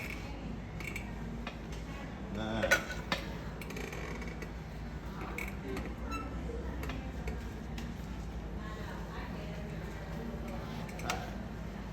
Now I take more play. Yeah, that's what I'm talking about. Yeah. That's what we need to I'm know. really thankful that this happened because this happens to all of us, and you're not there. I was doing the Clay Conference one year down in Montgomery. I was one of the presenters at the Clay Conference, and I was working on a piece, and I got so carried away. I'm throwing the thing, I'm paying attention to what's happening up here. I didn't know what was happening down there, and things started dropping on me. It was collapsing underneath, and I didn't see it until and then when I finally caught it, I went, "You got to be kidding me! You embarrassing me in front of all these people." And so basically, what I did, because it was still wet, I just took it all the way back down and started back from the beginning, because I couldn't do nothing with it where it was. Not true. Okay. Okay. No, I just Started out. I just pushed it back down on the wheel and Taught it who's boss. start that piece all over again. Yeah. So I'm gonna take that and mash this clay, Mash it down. mash it down. That's centered right there. I'm gonna mash it back down to make that bottom thicker. Oh, yeah. Start from the center and pull out. Okay.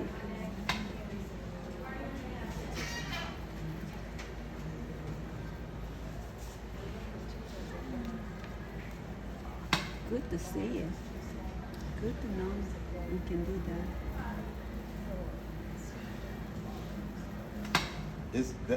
That was really embarrassing, to be honest. I could not believe that was happening to me. I mean, I'm glad that happened. Yeah. You feel better. That's what they said. I didn't feel that way.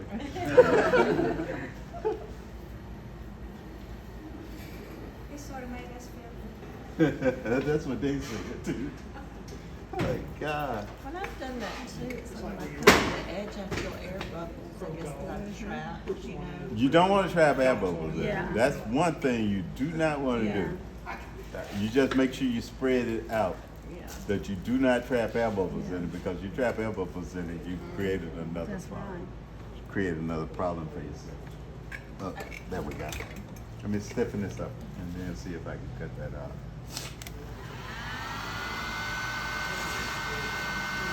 This top layer I put in definitely needs to be as stiff as the bottom layer before I cut this thing. Because if I start cutting on it, it's going to go to the softer area and Yeah. come off. Come up again. Yeah. I didn't mean to take this long with this piece, to be honest. This is all of us. And that happens. You think you're gonna do something quick. Yeah, You go, I'm gonna make a mug. yeah. And then all of a sudden the mug becomes to the second mug. And you're like, how did that happen? Yeah. I'm just gonna make a mug. Yeah, Yeah, so things I happen. do that quite often. Yeah. Yeah.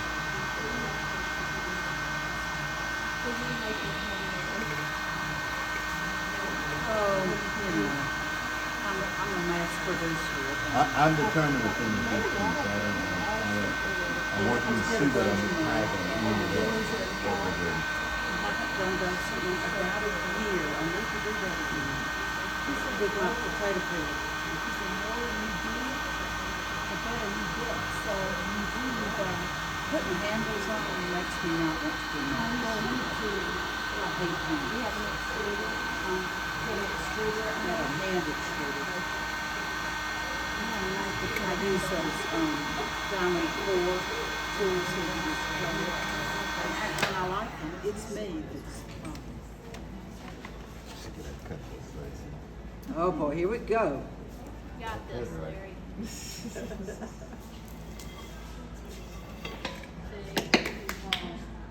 Oh, yeah.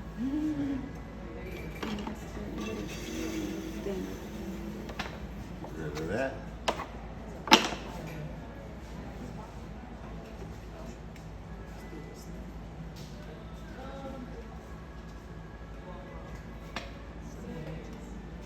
You can always fill that in with clay.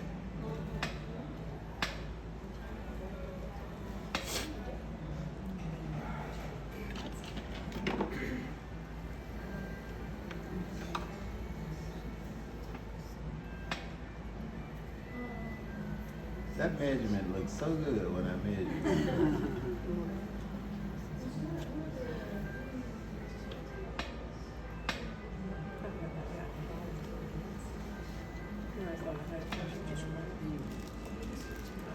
And I thought it was even a little bit big. Small. Yes. Big.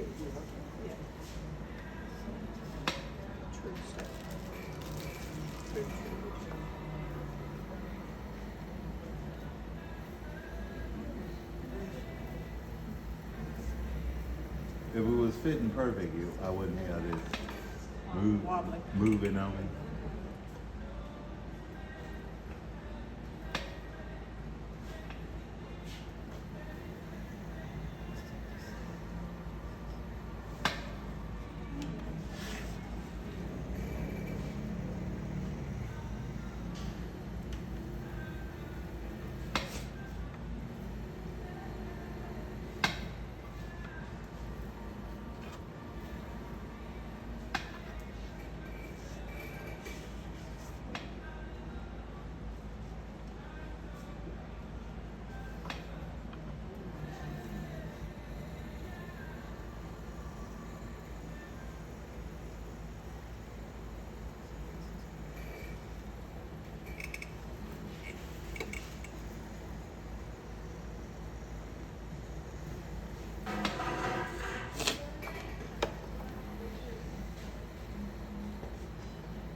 Do you fire your chucks after you make them? No. No, they work better when they're just, When they're just clay? yeah.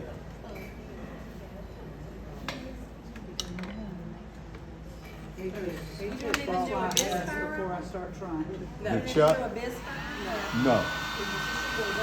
I either use leather hard or bone dry chuck. And a lot, You can use them and use them and use them. until you break them. Until you break them, and then you throw another one. But the deal is that you throw the chuck at an angle so the base is wide and it's kind of heavy. You can actually center the chuck on the wheel and not have to put any things on it to keep it in place. If you throw it heavy enough, you center it, you put whatever you want on it, it'll stay there.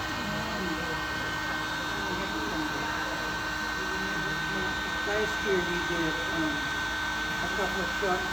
Yeah, And I didn't think they were ever fired. yeah. No, I never fired.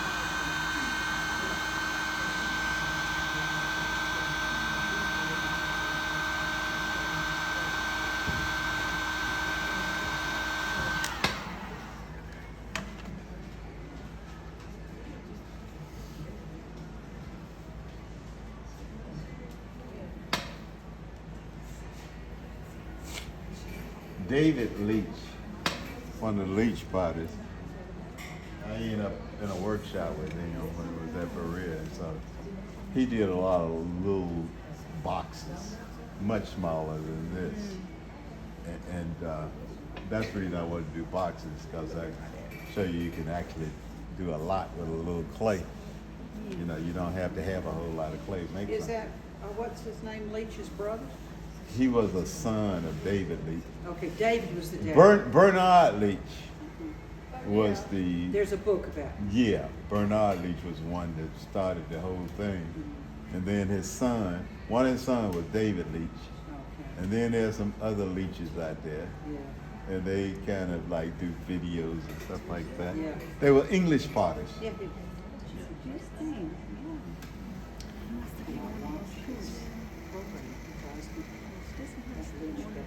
whatever his first name is, Simon. Simon's the Simon surviving Leach. one. Yeah, he drives me I crazy. think he's a grandson. He's from the Donna. Is he?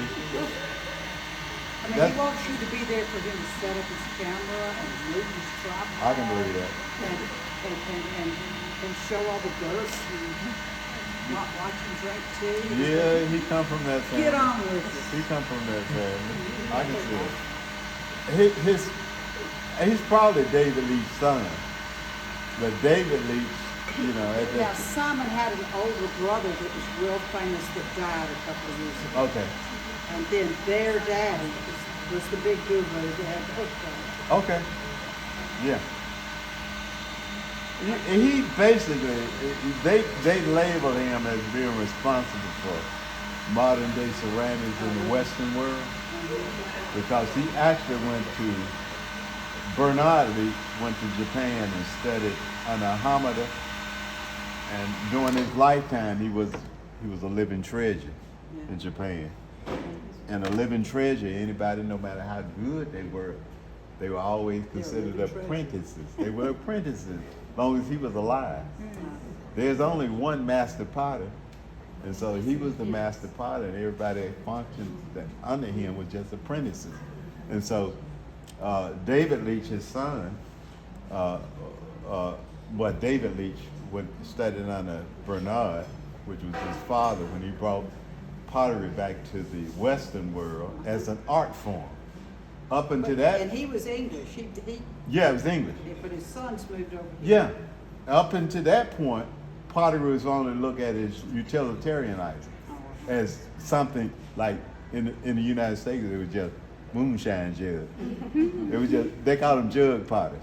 So it was just jug potters. So there was a jug potters, but when Bernard Leach introduced pottery as a art form, then pottery started taking form. That guy that used to live up, if you went up north, was a jug potter. He died. Yeah, Jerry Brown. There you go. I knew him. Yeah. I knew him. He was fascinating. I Was loved Karen? him. Oh, yes, he was. Oh, he was Gary. I like to go to his house and watch him. He dug his own clay. I'm trying to cut a bevel underneath this thing. The bevel underneath it.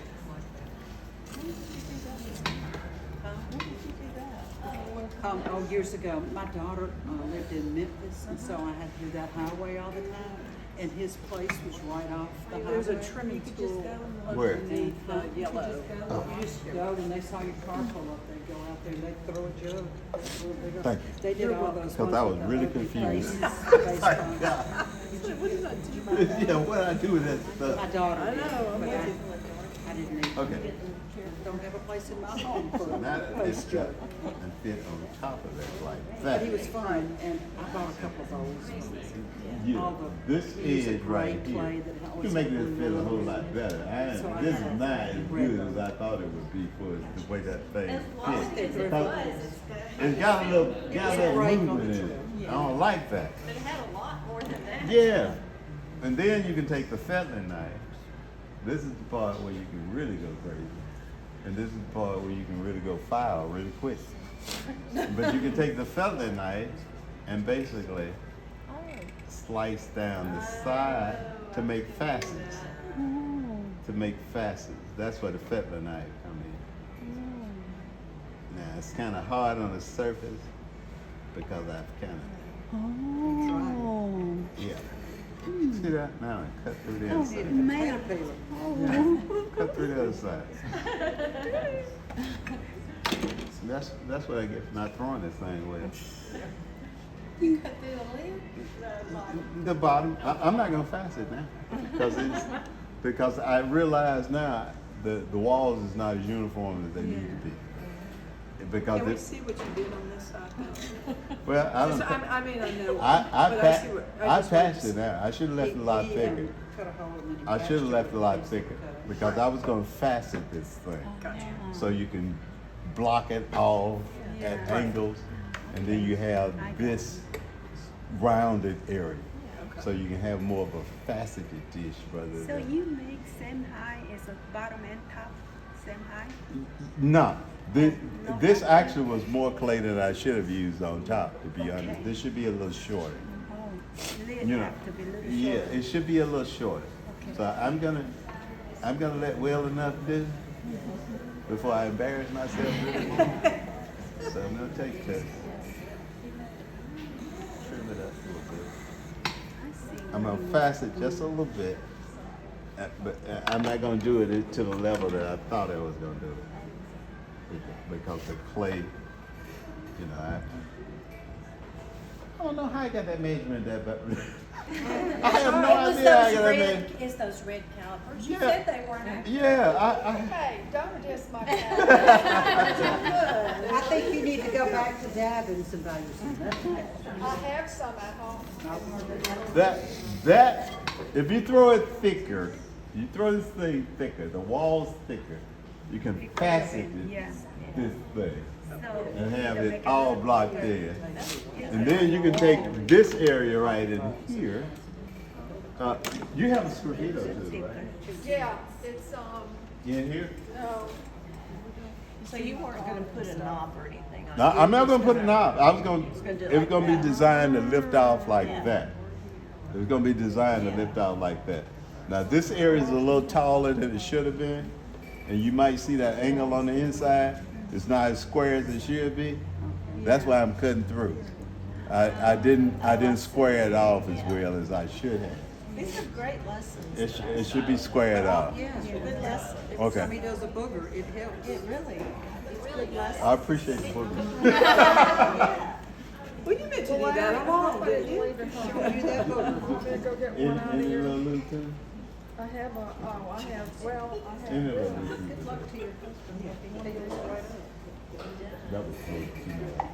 I'll take one of those. But yeah, that might work. Those are kind of bendy. Okay, so let's take this then. And then, for instance, you can carve into that. There.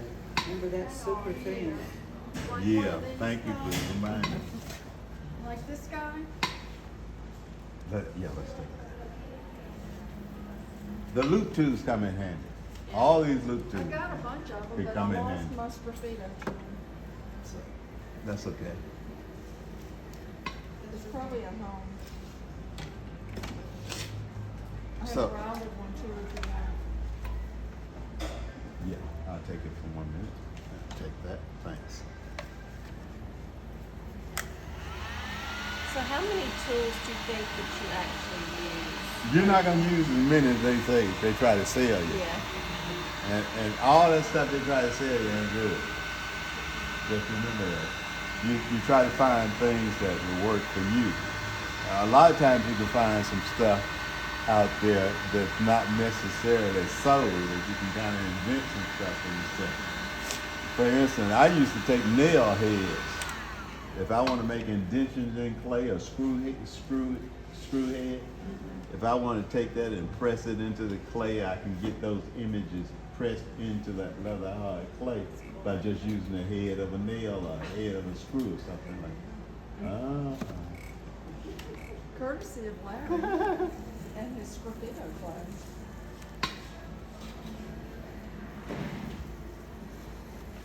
So for instance, you carve these lines in it,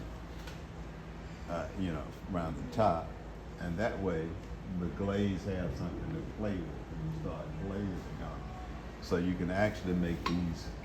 Whenever I'm decorating anything, I always use a wheel to do my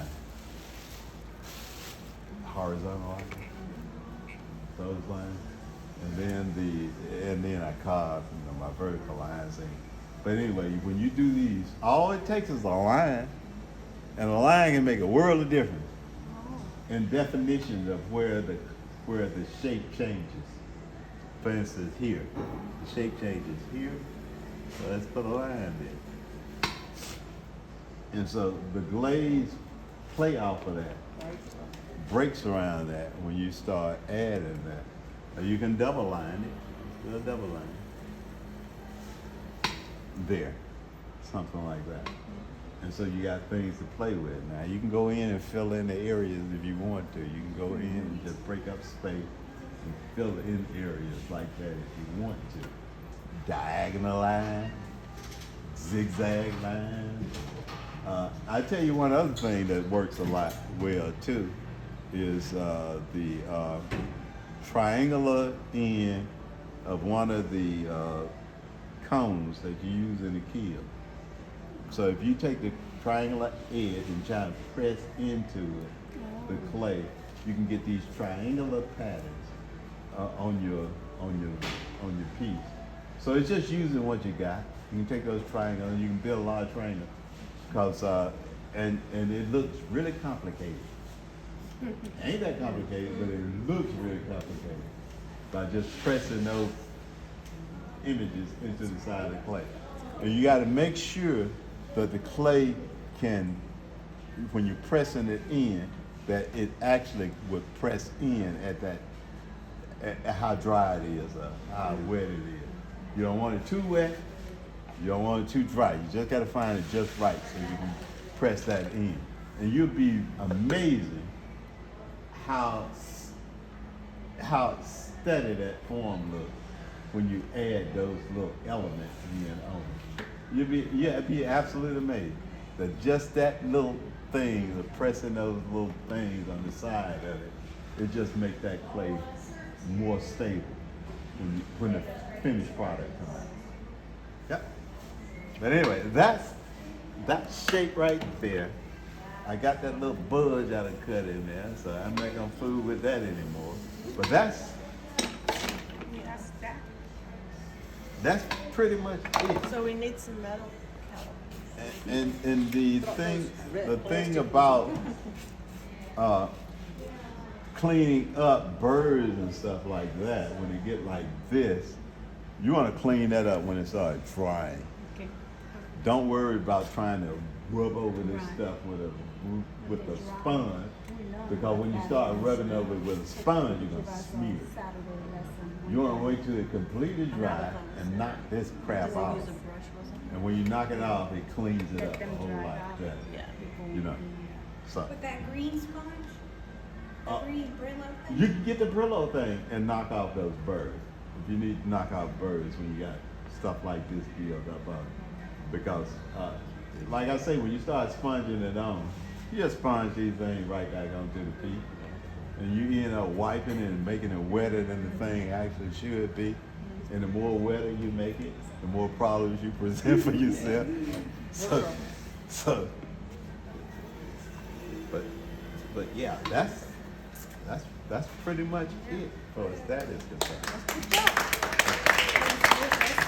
I wish it fit better. I really do wish it fit Well, you only had 20 people staring. Right here. I take that on account. Absolutely. So if you all want to work, let's do a problem. Yeah, what's the next class start? Is it 5 or 6? Is there a time? Not today. Oh yeah, 6. 6 o'clock today. Okay. 6 o'clock. Yeah. Yeah. I might try to do that stack, not as high as you did. Yeah. Stack something on top of That it. was 2.5 pounds. I was. Yes, I don't care. Yeah. And I snuck in a 3 because I had some left over. Oh, did you? Well, but it's here. Okay. So I'm just gonna wrap these up and put them back in the bag, if I can find the bag. Okay.